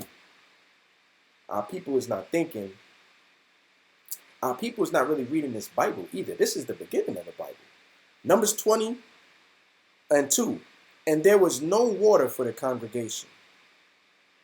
And they gathered themselves together against Moses and against Aaron. They gathered themselves against Moses. They made a clique, formed a coalition, made a plan, and rose up against a brother who loved them. And some of you are watching right now. That's neither here nor there. They gathered themselves together against Moses. And the people chode with Moses and spake, saying, would God that we had died when our brethren died before the Lord. These niggas said, we wish that God killed us the day that y'all killed all them other Israelites when we made the golden calf. We wish that you would have killed us too. Your grandfather said that. Your grandmother was a party to that. Your uncles was down with that. Your aunts and cousins was down with that. And you was down with that. That's why we got to be humble, man. We are our forefathers. Learning this, when I read the Bible, I feel shame when I see all the ways Israel went off. And I think, God forbid, maybe I was wicked too. Please have mercy. How can I be proud? I might have been one of them. Let me go to camp. Now, verse 4. And why have you brought up the congregation of the Lord into this wilderness, that we and our cattle should die here? And wherefore have ye made us to come up out of Egypt to bring us into this evil place? It is no place of seed, or of figs, or of vines, or of pomegranates, neither is there any water to drink. These niggas want seeds, figs, vines with grapes on it, and pomegranates. Damn, go to Whole Foods and try to buy that now. That's luxury. That's expensive. Damn, you in the wilderness. You in the desert. Can you be humble with what you got to eat? You could have had manna, food straight from God that could last you forever, but y'all ain't want that. But damn, now you asking for the luxury. That's like people coming to camp and saying, yo, where them chairs at that y'all be having out here? Where them chairs at? Don't y'all got them chairs? I seen in the video y'all got chairs. Where the umbrella at? I seen in the video y'all was in the umbrella. It's hot out here. Hold on, brother. We do that, but we don't have to. You're not here to be comfortable. You're here to hear the Bible.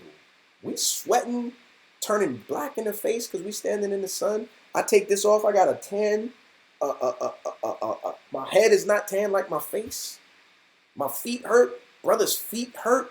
My hips are out of alignment from standing on concrete. I gotta keep swaying and shifting my weight to stop the irritation. And you talking about where's the chairs and the umbrella? Is that the spirit to be in?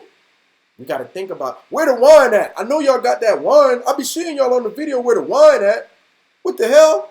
Ain't no wine today? Hold on, brother. We buy the wine and bring it. And the cups. And bring it. And the coolers. And chill it. And what else we bring? And juice for the children. And the cookies and the chips and all the we bring that. Why are you acting like we owe it to you, though? That's because they're Israel. That's what Israel does. Look what it say. And Moses and Aaron went from the presence of assembly into the door of the tabernacle and the congregation, and they fell upon their faces, and the glory of the Lord appeared unto them. They didn't even say nothing to Israel. They went to the Most High. And the Lord spake unto Moses, saying, take the rod, and gather thou the assembly together, thou and Aaron thy brother, and speak ye unto the rock before their eyes, and it shall give forth water. And thou shalt bring forth to them water out of the rock. So thou shalt give the congregation and their beasts drink. And Moses took the rod from before the Lord as he commanded him. Okay? And Moses and Aaron gathered the congregation together before the rock, and he said unto them, hear now, ye rebels, must we fetch you water out of this rock? And Moses lifted up his hand, and with his rod he smote the rock twice, and water came out abundantly, and the congregation drank, and their beasts also. Now see this? Now see, get ready, Israel. Moses done lawyered for Israel, prayed for Israel. Aaron done prayed for Israel, asked for intercession for Israel, and done loved Israel. And Israel kept murmuring and even got to a point where they gathered themselves together against them. Moses was fed up. We would have been long since, when the Most High would have said, I'm going to kill all of them and make a nation out of you, everybody on this live, everybody on this call would have said, okay. Because you'd have been tired of Israel. You'd have been totally down with that. These brothers had patience and loved the nation so much, man. They put up with all that. And then today they got weak. And in his weakness, Moses said something that he shouldn't have said. God told them to say this. Speak unto the rock before their eyes, and it shall bring forth his water. And thou shalt bring forth to them water out of the rock, so thou shalt give the congregation and their beasts to drink. But Moses was tired of Israel. He said, hear now, you rebels, niggas, muscleheads, demons. It's the same spirit. That's how he was feeling. Listen up, nigga. Y'all want some water, right? So I was supposed to bring water out of a rock? Watch this. That was because he was fed up. He was sick of them. But in his frustration, he disobeyed Yahweh. He didn't follow Yahweh to the letter like how he was set up to do. And the Lord spake unto Moses and Aaron, because ye believe me not to sanctify me in the eyes of the children of Israel. Therefore ye shall not bring this congregation into the land which I have given them. So Moses' punishment was he could not see the promised land. All that work that he put in, because in his frustration, he disobeyed the Most High and didn't follow instructions correctly, he was not allowed to see the promised land. Every time I read this, I hate Israel. They did that to Moses. Every time I read this, I hate Israel. And then I gotta pause and go, I love Israel. I'm gonna go to camp. See, what they did in their murmuring was they got a brother that loved them, that looked after them, that did everything for them, destroyed. And not so to his dishonor, but the greatest reward, he didn't get that opportunity. That's Israel's fault. When y'all murmur against y'all leadership, when y'all sisters speak against other sisters, just because they, maybe the sister had the feast at her house. Well, why you got to talk against her? You could do it at your house one day, but why you got to speak against her? Brothers, okay, this brother read good. He's a good reader. Why you got to speak against him? Yeah, he always want to read. He's a good reader. The word come out good when he read. Why you got to speak against him? Yo, this brother over here is a good teacher. Yeah, we all know the same doctrine, but this brother, he bring it out. He make it plain and the people can understand. When you doing it, you need to polish up a little bit more. But why you got to speak against him? Because he doing a good job, the best job he could do. You run the risk of spoiling that sister or that brother because they could get vexed. And in their frustration, they could do something they ain't got no business. They could say something they ain't got no business. And in that, you could mess up their salvation. Yeah, it's their fault for losing control, but you provoked it. Because damn, why you gotta murmur? Why you gotta complain? Why you always gotta say something? Why you can't be a brother? Why you can't be a sister? You could mess up somebody's salvation like that. That's what these lessons taught me. That's what I get from this when I read this. Be more patient, man. You brothers in leadership positions, stop criticizing your men like they dogs, like ordering them around, making them drive people around, taking their money. If they don't give you the money, they wicked because you could pay taxes, but you can't give Yaw'al your money. Niggas say that kind of shit. Like, that's wrong, man. Or brothers don't want to spend with you. They want to go another way, but they got to be wicked because, yo, man, leadership. Treat your brothers good, man. Love them like Moses loved Israel. And look, also, when your people murmur against you and complain, because Israel always complains, they're going to do that. Love them anyway, like Moses was able to do. Don't let them get you mad. Because when you mad, you can say something you can't take back. Look what happened. So, brother get me mad, I could just say, hey, yo, man, F you, man. I ain't never like you anyway. It's hard to come back from that. For coming from me, people going to be looking at me. I didn't know Yaw'al was like that. It's going to be like mad, overblown. The brother going to get emotional. And things ain't never going to be the same, man. Learn from Moses' situation. Watch your mouth. Guard your mouth. Make a bar and a door for your mouth. Sirach 28. Watch your mouth. Because just speaking wrong could get you jacked up, man. All right? Let's go to Psalms 106 and 33. Let's see what David said about it. Psalms 106 and 33. Because even David felt how I felt. He know whose fault it was that Moses ended up not making it to the promised land. He know that was Israel's fault. Okay. Psalms 106 and 33. All right. Because they provoked his spirit. Let's start at 32. They angered him also at the waters of strife. Moses.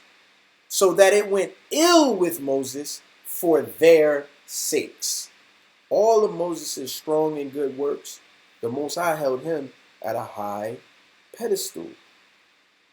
It seems unfair, but we're not going to question the Lord's judgment. Are we going to now? Are we going to question the now that God did that to Moses? We're going to question God. Why you do that? That wasn't fair.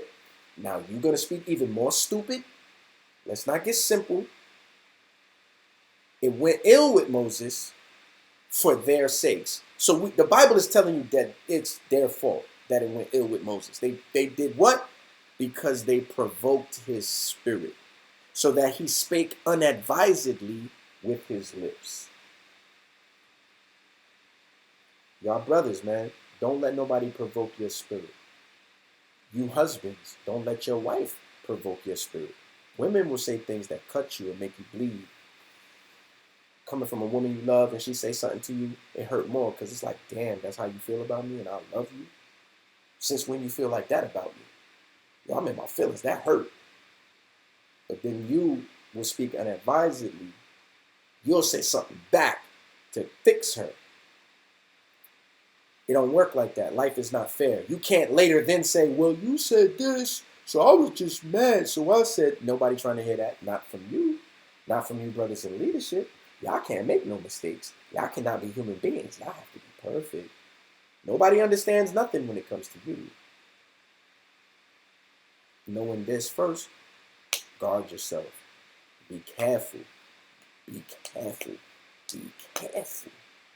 Because once you slip, Israel is going to complain and come and gather against you and come for your damn neck. All right? Not all the time, but they will do this. All right? I've sat in councils where it's like, yo, what's happening?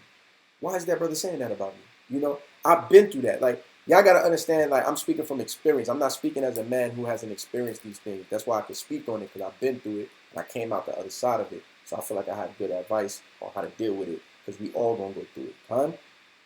Now,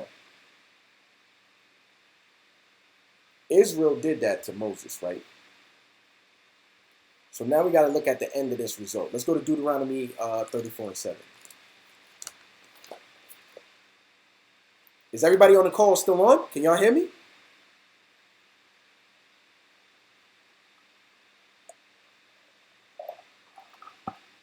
Okay.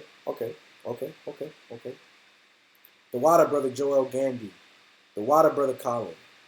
Humbly. What I said? 34:7? Deuteronomy 34:7. Now look at this. And Moses was 120 years old when he died. His eye was not dim. He wasn't going blind. Nor his natural force abated. Abated means taken back. So that means Moses could still lay with a woman at 120. Moses could still work, drive oxen and cattle, lift up a sword at 120. None of his natural forces left him. And the children of Israel wept for Moses in the plains of Moab for 30 days. So the days of weeping and mourning for Moses were ended. See, Israel knew they was wrong, and they mourned Moses for a month. They knew they was wrong, because Moses had to die because the Lord said, you're not going to see the next level.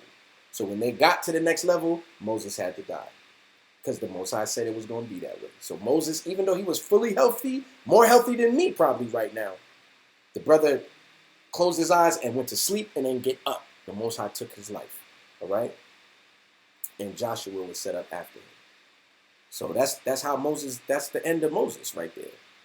A thankless job. He loved Israel with all of his power. He saved them multiple times. And in the end, he messed up because they provoked him, and he lost out on one of the, he didn't even get to see the place that he was leading them to all that time. You know? But what did we read earlier? The Most High is not unrighteous to forget your good works. When Christ was transfigured in that mountain, Moses was glorified and he was there too. So let's always remember, don't let no Muslim love Moses more than you. When Muslims say, oh, Moses, peace be upon him. Oh, Moses, peace be upon him. Like, hold on. Y'all don't love Moses more than us because Moses died for us. Moses' whole sacrifice was for me. Moses is my brother. Don't let no Muslim love Moses more than you. Everybody understand? If you if you if you understand in the camp, in the chat, give me a 7. If you love Moses, let me get a 7. If you love Moses, that's right.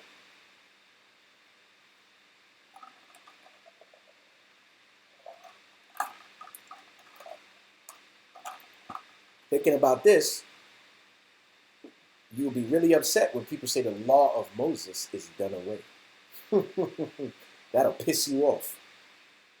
Moses went through all that and died so that all that law that he taught and brought out don't matter. That's how you know Christians don't have no understanding, man, and that they don't love Moses. Christ loved Moses.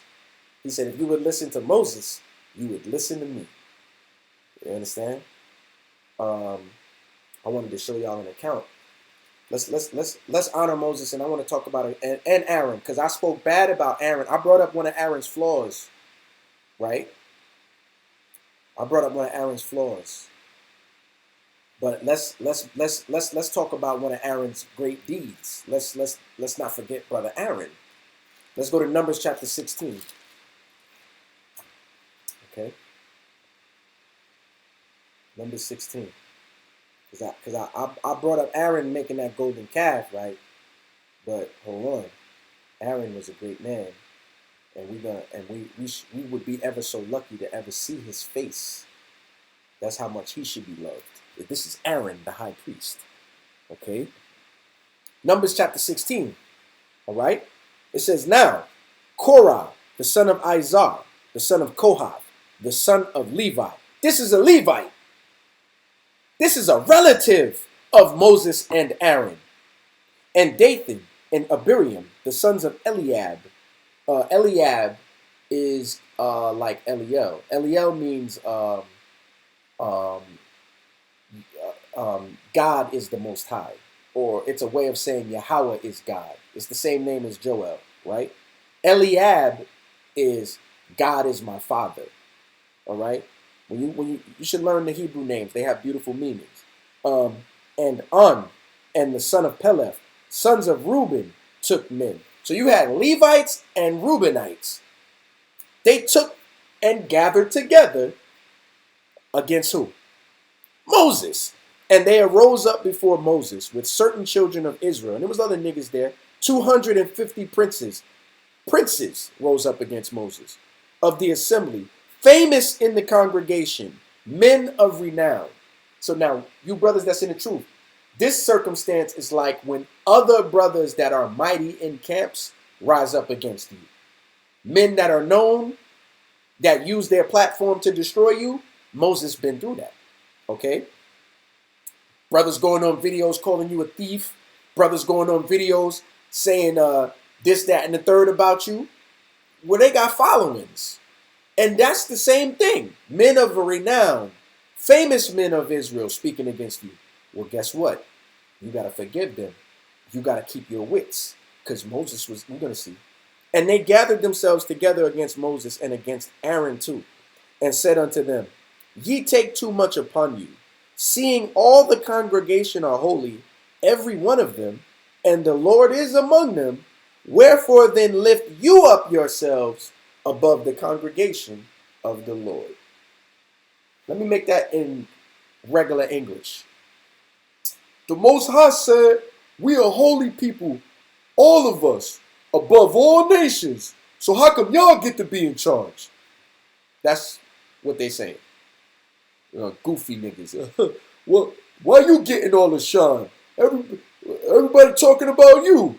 Oh, what about me? Brothers be having that spirit, man. Brothers be having that spirit. It will shock you like, God, you feel like that? Brothers have that spirit. But it's not a new spirit. Because Israel always complained. They're going to do this. You got to understand your people. You cannot get mad and say something that you can't take back. For me, I get emotional and I spaz out. When I teach y'all, I teach myself. Hold on one second. My headphones died. I'm gonna get other headphones so the people on the call can hear me. Hold on, because my phone is low.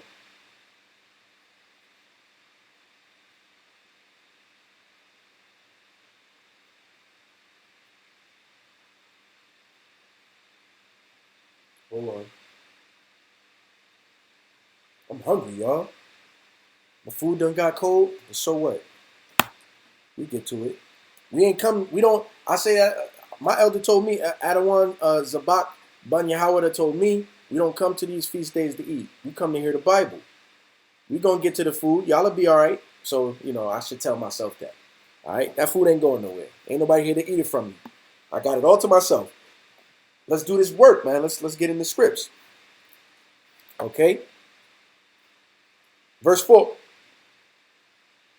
When they said that against Moses, what did he do? Did Moses say, "You niggas is haters? You niggas is jealous. That's why the Most High put me in charge, because I'm better than y'all." No. What happened when he heard this? What did Moses do? It says, and when Moses heard it, he fell upon his face. And he spake unto Korah and to all his company, saying, even tomorrow the Lord will show who are his and who is holy, and will cause him to come near unto him. Even him whom he hath chosen will he cause to come near unto him. So you know what he said? The Most High is going to decide who should be in charge. I'm not going to argue with you. In humility, I'm not going to argue with you. The Most High is going to decide. Now watch this. This do, take your censers, Korah, and all his company, and put fire therein, and put incense in them before the Lord tomorrow. And it shall be that the man whom the Lord doth choose, he shall be holy. Ye take too much upon you, ye sons of Levi. Okay? So what Moses said to him in plain English was, all right, we're going to find out who the Most High is dealing with. We're going to let the Lord decide. All right? I want y'all to take y'all censers, which is an incense holder, and, put a fire in it and put the incense in it and burn some incense before the Lord. And the Most High is going to choose who he wants. But you're doing too much right now. That's really what he said when he said, you take too much upon yourself, ye sons of Levi. What Moses really was saying is, y'all doing too much right now. Okay? Reading on. And Moses said unto Korah, hear, I pray you, ye sons of Levi. Seemeth it but a small thing unto you that the God of Israel hath separated you. I lost my place. Have separated you from the congregation of Israel to bring you near to himself, to do the service of the tabernacle of the Lord, and to stand before the congregation and to minister unto him. Right? You already Levites. The Most High has already given you a special office. What are you talking about? And hath brought thee near to him already. And all thy brethren, the sons of Levi, with thee, and seek ye the priesthood also, and basically you want to be the top man. Is that really what this is about?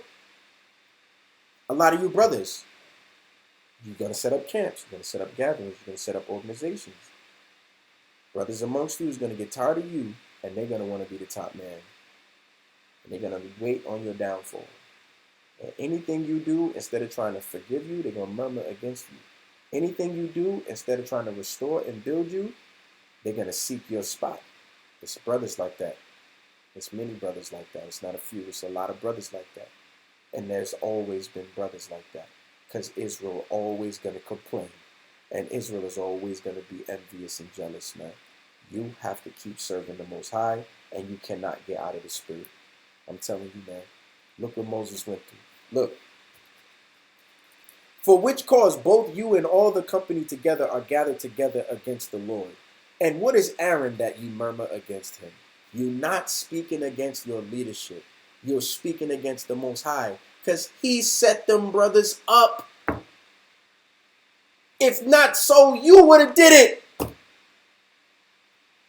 And who am I that you're speaking against me, bro? I'm nothing.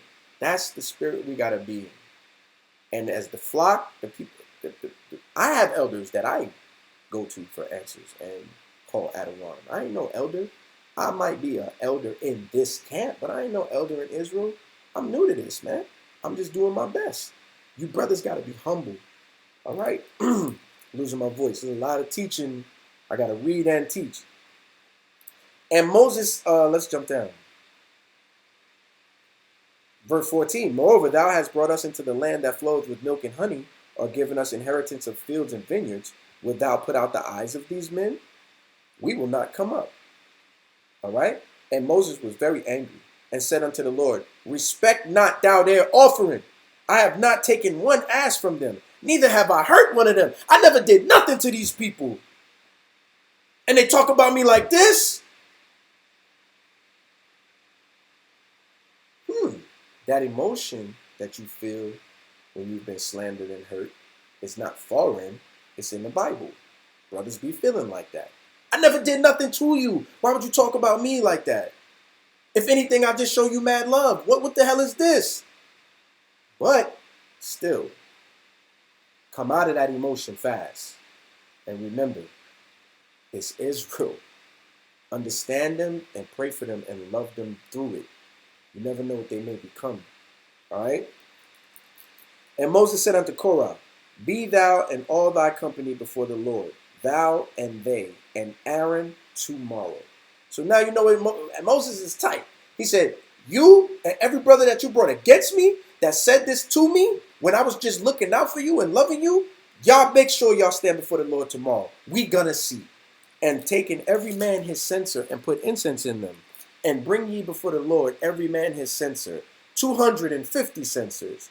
Thou also and Aaron, each of you his censer. So Moses got one, Aaron got one, and the 250 men that's against them got one. And they did just so. All right? Let's jump down. Verse 20. No, let's read 19. And Korah gathered all the congregation against them unto the door of the tabernacle of the congregation. And the glory of the Lord appeared unto all the congregation. So before they even did what the challenge was, they went and gathered all of Israel together for their side. That's like going to Facebook and slandering somebody, and then people in the comments is chiming in, and they don't even know what's going on, but they're for your side without even hearing the other side. That's what happens when you use social media for evil. You're reliving what your forefathers did.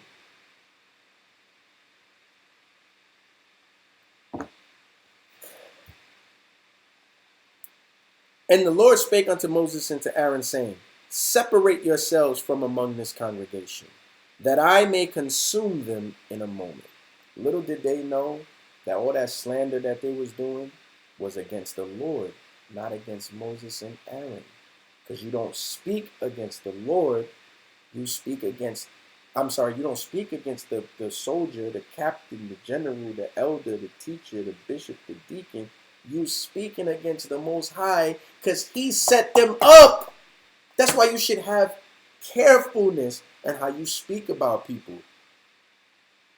That's why the Most High told Miriam, have you no shame to speak against my servant?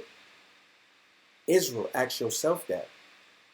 There's other ways to resolve things instead of like slandering. Don't do that. Or just discussing somebody's personal life with another person that ain't that person. Don't do that. Or throwing somebody's name in the dirt because you don't like them because of a misunderstanding. Don't do that. We could be brothers, man. We could be sisters. Israel can be perfect. But you just got to love each other enough to be considerate of each other. The sons of Korah was not considerate. They had their beef, but that wasn't even enough. They had to say something wild. Look.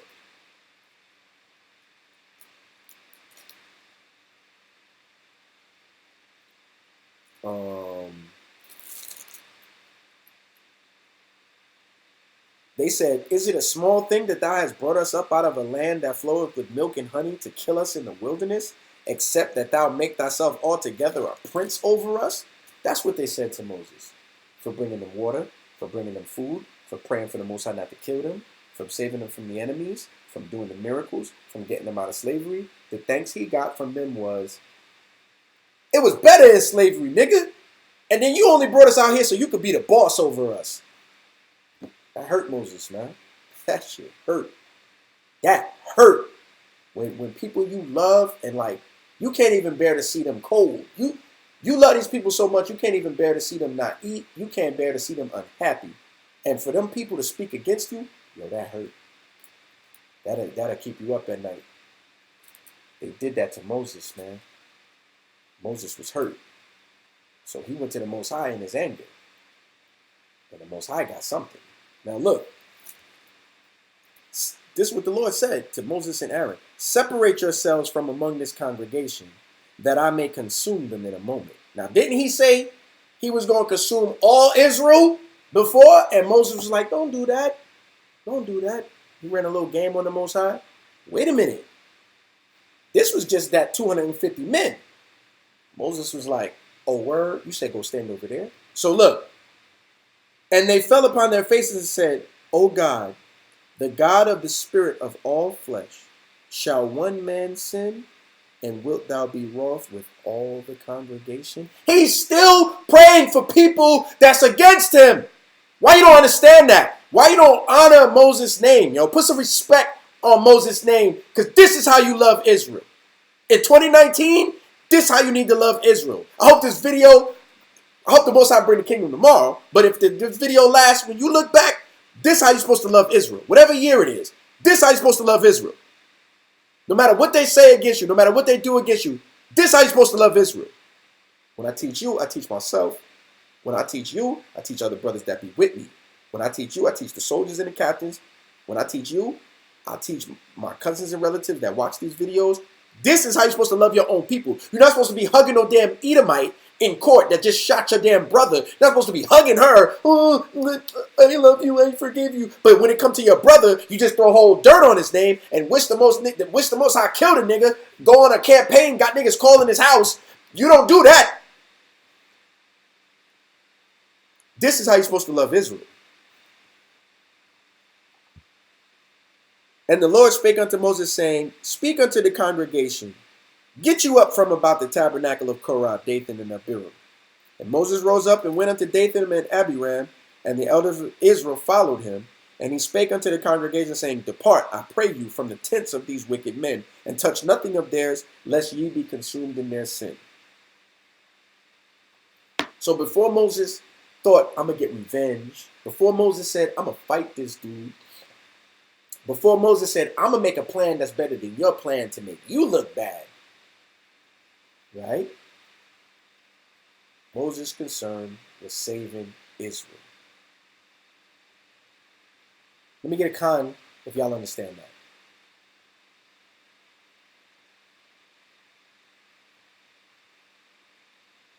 Let me get a 7 in the chat if y'all understand. The brother said y'all are Amber huggers. Y'all want to hug Amber and kill Jake and kill your brother that be with you, but you love Amber. You got a different flag on, I'm going to kill you. You from a different camp, the Most High don't love you because you ain't with us. Israel is stupid, man. This is how you love Israel. The hell are y'all doing out here? You know, some of you brothers might not say you're the only people with the truth, but you know what you do? You teach your congregation, don't talk to them niggas. Them niggas and that over there, them brothers over there, don't talk to them. They wicked. Don't talk to them. If they not from our camp, don't even talk to them. Yeah, it's brothers that teach that and do that. I know who you are, and you know who you are. It's other brothers that do this. Don't be with them camps. Them wicked camps. Them brothers in them camps just want your money. Wait a minute. I never asked nobody for nothing, brother. But when they give it to me, I say thank you. But they don't have to. I'm going to teach this no matter what. You're the same people as the sons of Korah. Come back in the earth. You reliving your past again. And the judgments for you are going to be the same unless you change. This is verse, and let's read it. Man, we got to read this. Verse 27. So they got up from the tabernacle of Korah, Dathan and Abiram on every side. And Dathan and Abiram themselves came out. See, these brothers made their own tabernacles. Because they already thought about, we're going to be the top guys. Moses and Aaron is out of here. So they probably got their own little church within Israel. Okay? And they stood in the door of their tents, and their wives and their sons and their little children. And Moses said, hereby ye shall know that the Lord hath sent me to do all these works, for I have not done them of my own mind. If these men die the common death of all men, or if they be visited after the visitations of all men, then the Lord hath not sent me. So Moses just said, if all these people die, the Lord hasn't sent me. Because if the Lord sent me, all these people will live, because that's what I want.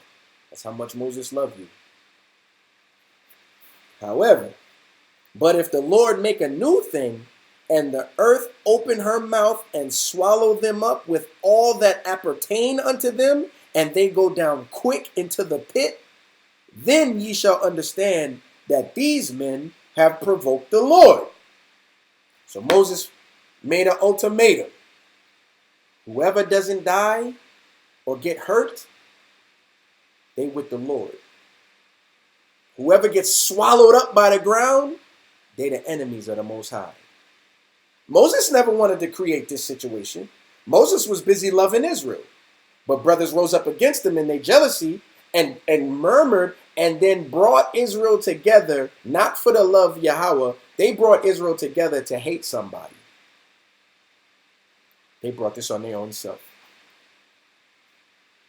And it came to pass, as he made an end of speaking all these words, that the ground clave asunder that was under them. And the earth opened up her mouth and swallowed them up, and their houses, and all the men that appertained unto Korah, and all their goods. They and all that appertained to them went down alive into the pit, and the earth closed upon them, and they perished from among the congregation. Damn. All Israel that were around about them fled at the cry of them, for they said, lest the earth swallow us up also. So you brothers that gather Israel together to hate on other brothers, do you think them people that you gather together love you? If it's so easy to turn them against a brother who been loving them to follow you, how loyal do you think they're going to be unto you? These people bounced. As soon as they heard them say, oh, they ran, lest I die too. They didn't try to reach and save. They ran. All right. And there came out a fire from the Lord and consumed the 250 men that offered the incense. And the Lord spake unto Moses, speak unto Eleazar the son of Aaron the priest, that he take upon the censers out of the burning, and scatter thou the fire yonder, for they are holy, or hallowed. Let's say this in regular English. God told Moses to tell Aaron's son, take embers out of the incense and throw it in the air. And all the people that the dust scatters upon, they will be holy. The censers of these sinners against their own souls, let them make them broad plates for a covering of the altar. So now, the sinners, their incense container didn't go into the pit. The Most High said, take them and beat them into coverings for the altar. Make more decoration, right? For they offered them before the Lord. Therefore, they are holy. So the men wasn't holy, but the tools they used was holy. And they shall be a sign unto the children of Israel. And Eleazar the priest took the brazen censers, they were made of brass, wherewith they were burnt and had offered, and they were made broad plates for a covering of the altar, to be a memorial unto the children of Israel, that no stranger, which is not of the seed of Aaron, come near to offer incense before the Lord, that he be not as Korah and his company, as the Lord said to him by the hand of Moses. But on tomorrow, all the congregation of the children of Israel murmured against Moses and against Aaron, saying, ye have killed the people of the Lord. Now the Most High done killed these devils for running their mouth. Moses ain't do it. The Most High did it. The people seen this. On the very next day, they murmured against Moses again. You brothers in camps, in leadership position, you brothers that got gatherings, groups, you brothers that got fellowships, Israel is always going to complain. It's not going to stop. You cannot get weak hands and say, I'm sick of this. To hell with these niggas. I'm not doing this no more. You got to continue. You done picked up the plow. You can't put it down. And it came to pass, when the congregation was gathered against Moses and against Aaron, that they looked toward the tabernacle of the congregation, and behold, the cloud covered it, and the glory of the Lord appeared. See, now the Most High is going to put an end to this. And Moses and Aaron came before the tabernacle of the congregation, and the Lord spake unto Moses, saying, Get you up from among this congregation, that I may consume them in a moment. And they fell upon their faces. How many times we read tonight the Most High tried to kill the Israelites? How many times tonight did the Most High say, yo, I'm about to kill all of them? How many times did Moses fall upon his face and pray for the same people that were slandering his name, cursing him out, disrespecting him, trying to take him out of his spot, doing him dirty? Every time that the God tried to kill them, it's every time that Moses tried to save them. And that's what you brothers got to do. That's what you brothers got to do.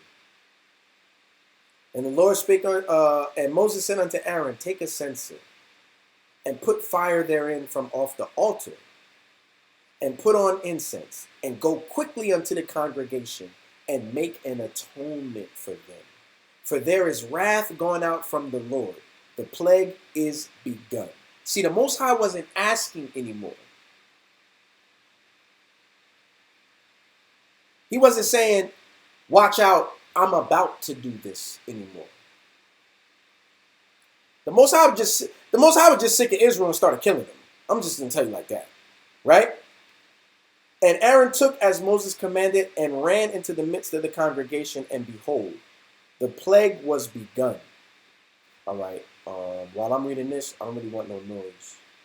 So if you can't mute your phone, I gotta mute you. All right? I'm not upset that you're making too much noise. It's in my ears. And I really want to read this. And Aaron took as Moses commanded and ran into the midst of the congregation, and behold, the plague was begun among the people. And he put on incense and made an atonement for the people. And he stood between the dead and the living, and the plague stopped. Now they that died in the plague were 14,700, besides them that died about the matter of Korah. You know, the 250 that got ate by the ground? And Aaron returned unto Moses unto the door of the tabernacle, and the plague was stayed. Let me tell you something, man. 14,000 Israelites was killed just for disrespecting the Lord's servant. Not having the courtesy to love someone whose whole life was about loving them. Let this be a lesson, and learn and understand this. It hurts people when they trying their best to look after you, and you just saying anything and just talking about brothers wild, talking about sisters wild. Look at that sister. She just come over here for men. Whoa, that sister stayed in her house, made sandwiches, made soup, made coffee, or that sister might have given up her house just for you. And you so casually speak against her like that. But that hurt, man.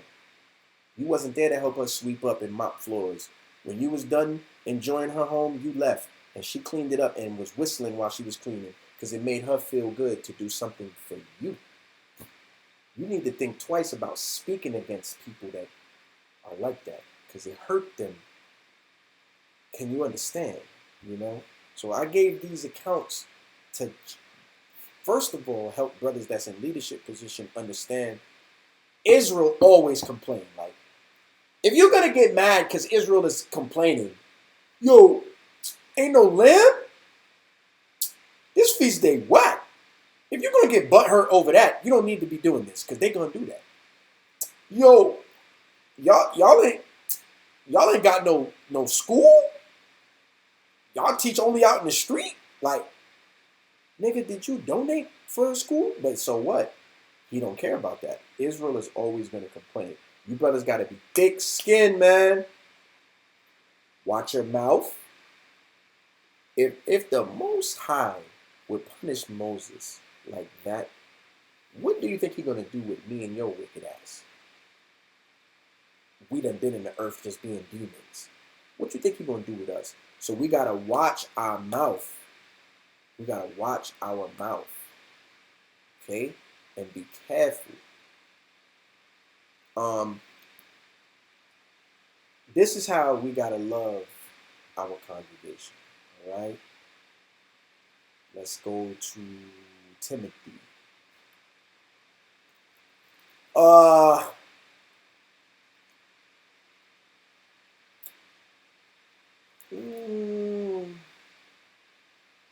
Let's go to Acts 20 and 28. This is for all you strong brothers that teach in like lead camps and or just make lives, or because you ain't gotta have a camp. You might be on Facebook, you might go live, and you don't speak against brothers in camp because that's where you learned everything from. You just don't necessarily join one yet, but you want to teach the same things. You want Israel. You want your network of Israelites to hear the truth. This is for you brothers, man. Acts 20 and 28. Take heed, therefore, unto yourselves, and to all the flock over which the Holy Spirit hath made you overseers. Look, again, these brothers are set up because the Lord set them up from every camp.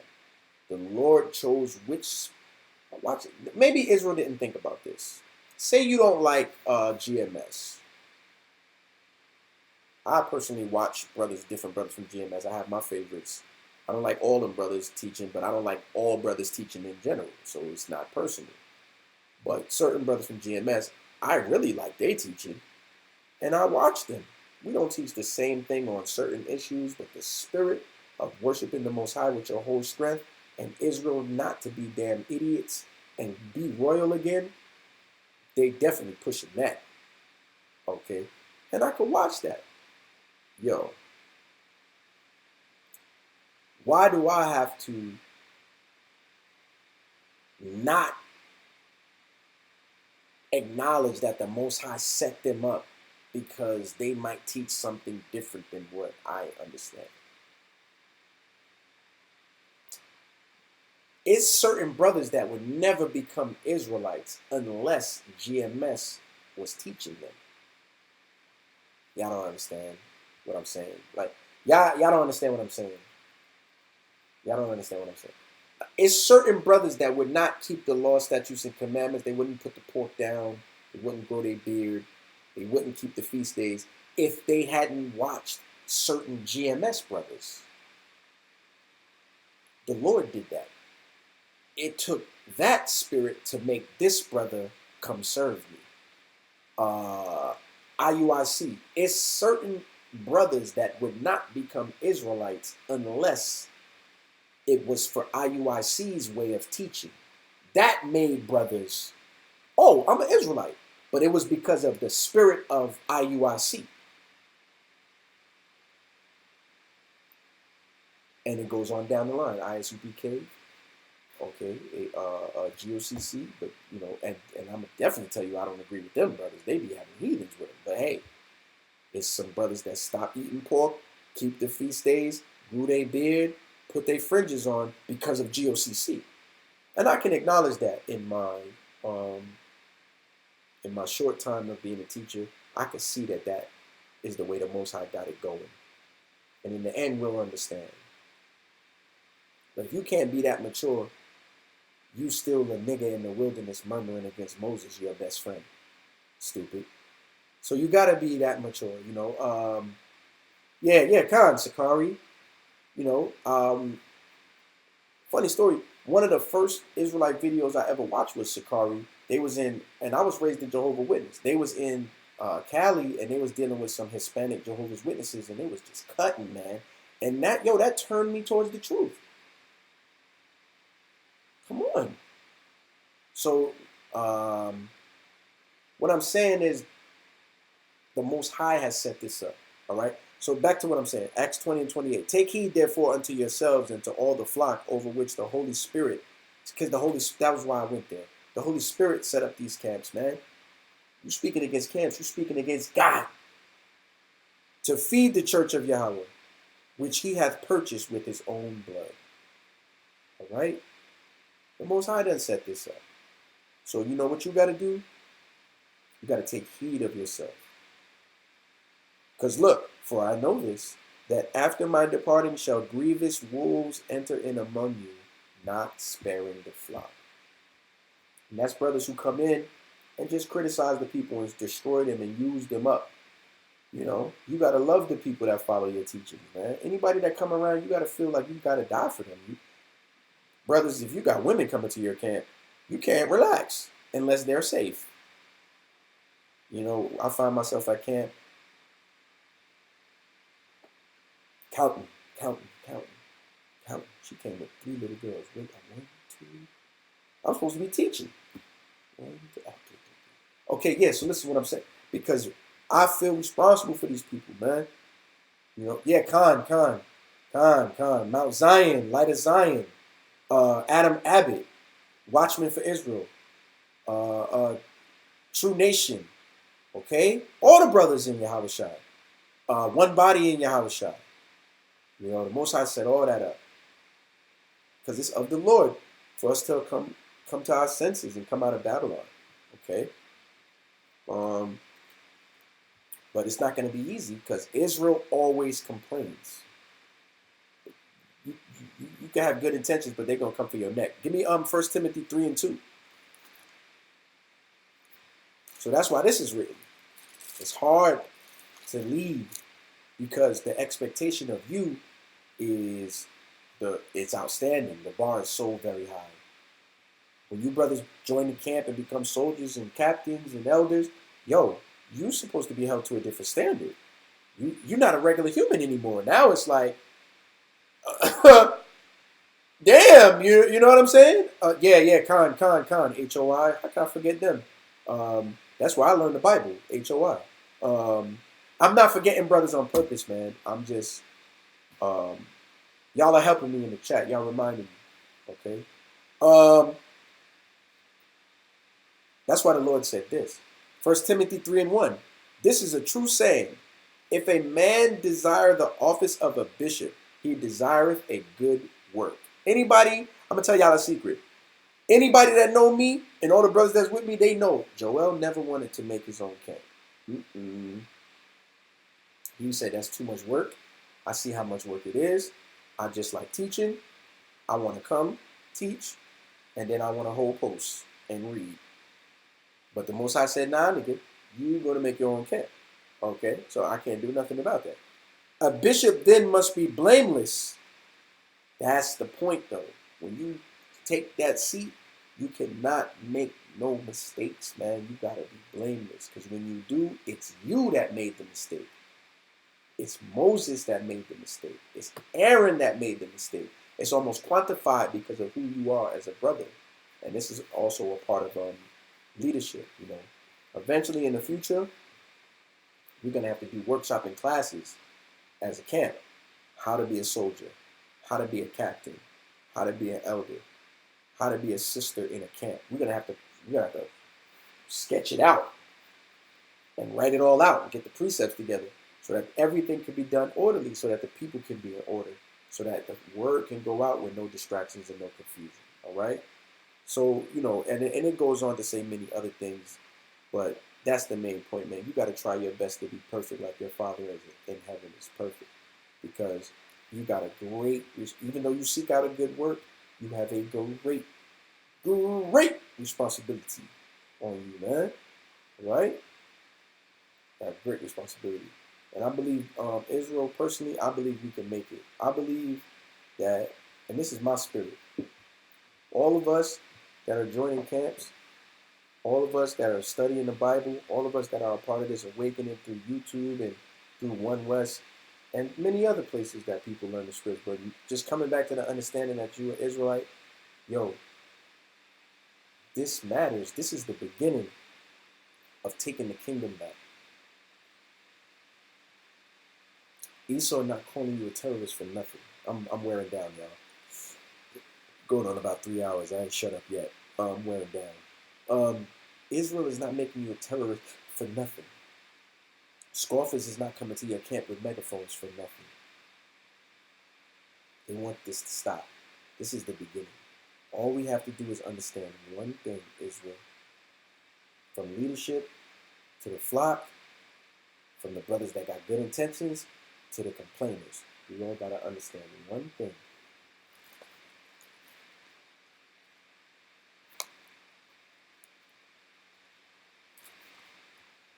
This scripture gets read all the time, but none of you really feel it. Gather yourselves together. Yea, gather together. O nation not desired. Before the decree bring forth. Before the day pass as the chaff.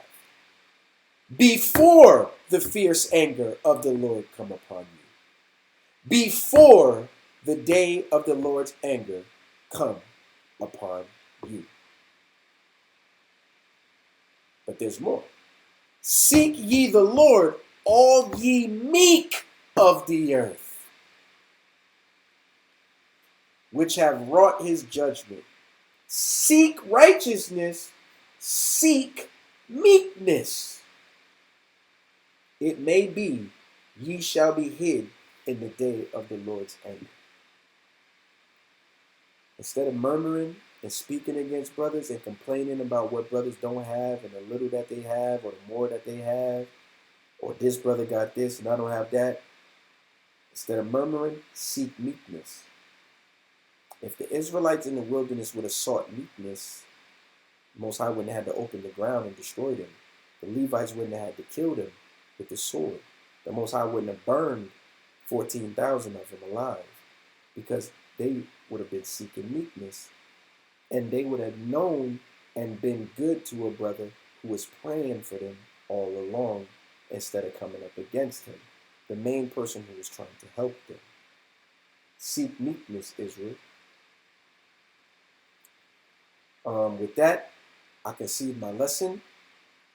We're going to pray and get ready for tomorrow, which will be the closing of the Feast of Tabernacles.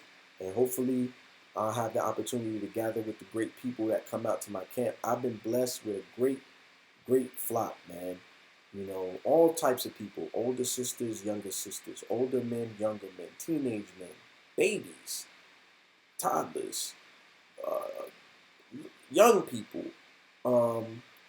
preteens. I've been very blessed, man. I'm very appreciative. Our YouTube got taken down. It's back up. Better than it was before.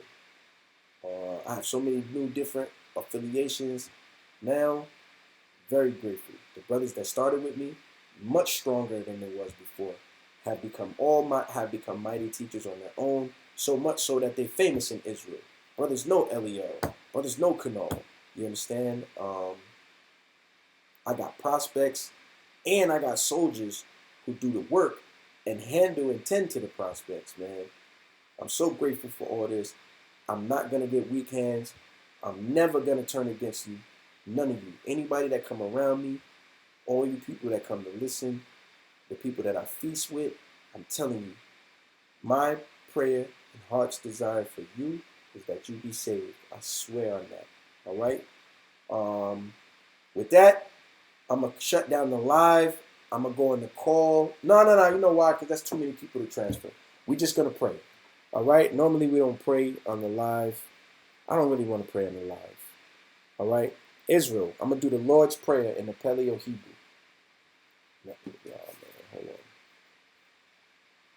Hold on.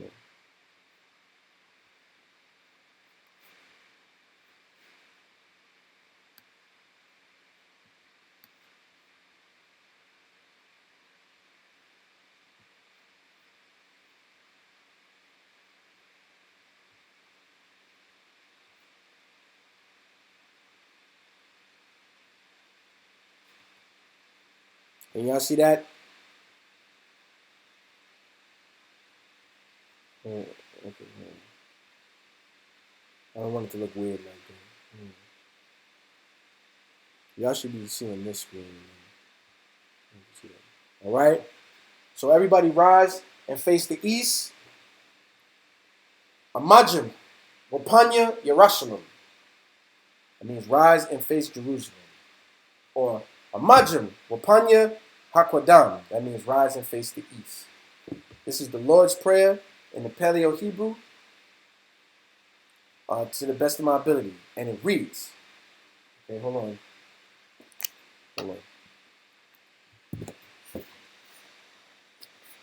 No. Mute your phones, please.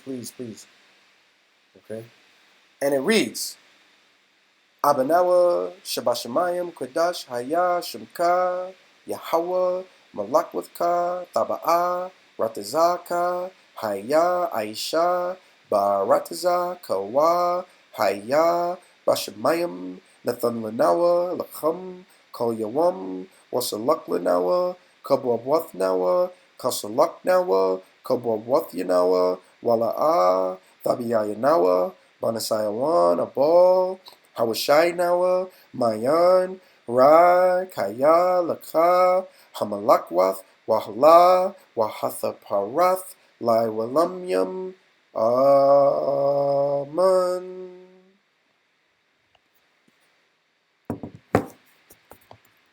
That was the Lord's Prayer in the Paleo Hebrew. Let's read it in the English.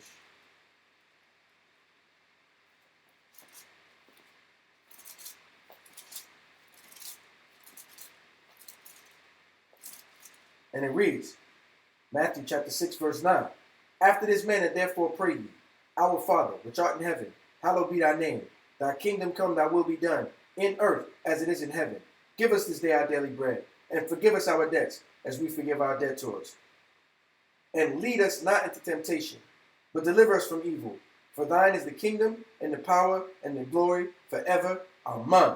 For if ye forgive men their trespasses, your heavenly Father will also forgive you. But if ye forgive not men their trespasses, neither will your Father forgive your trespasses.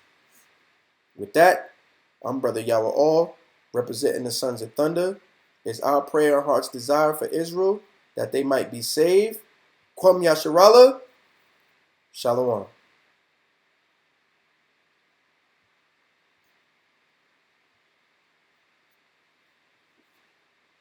Shalom.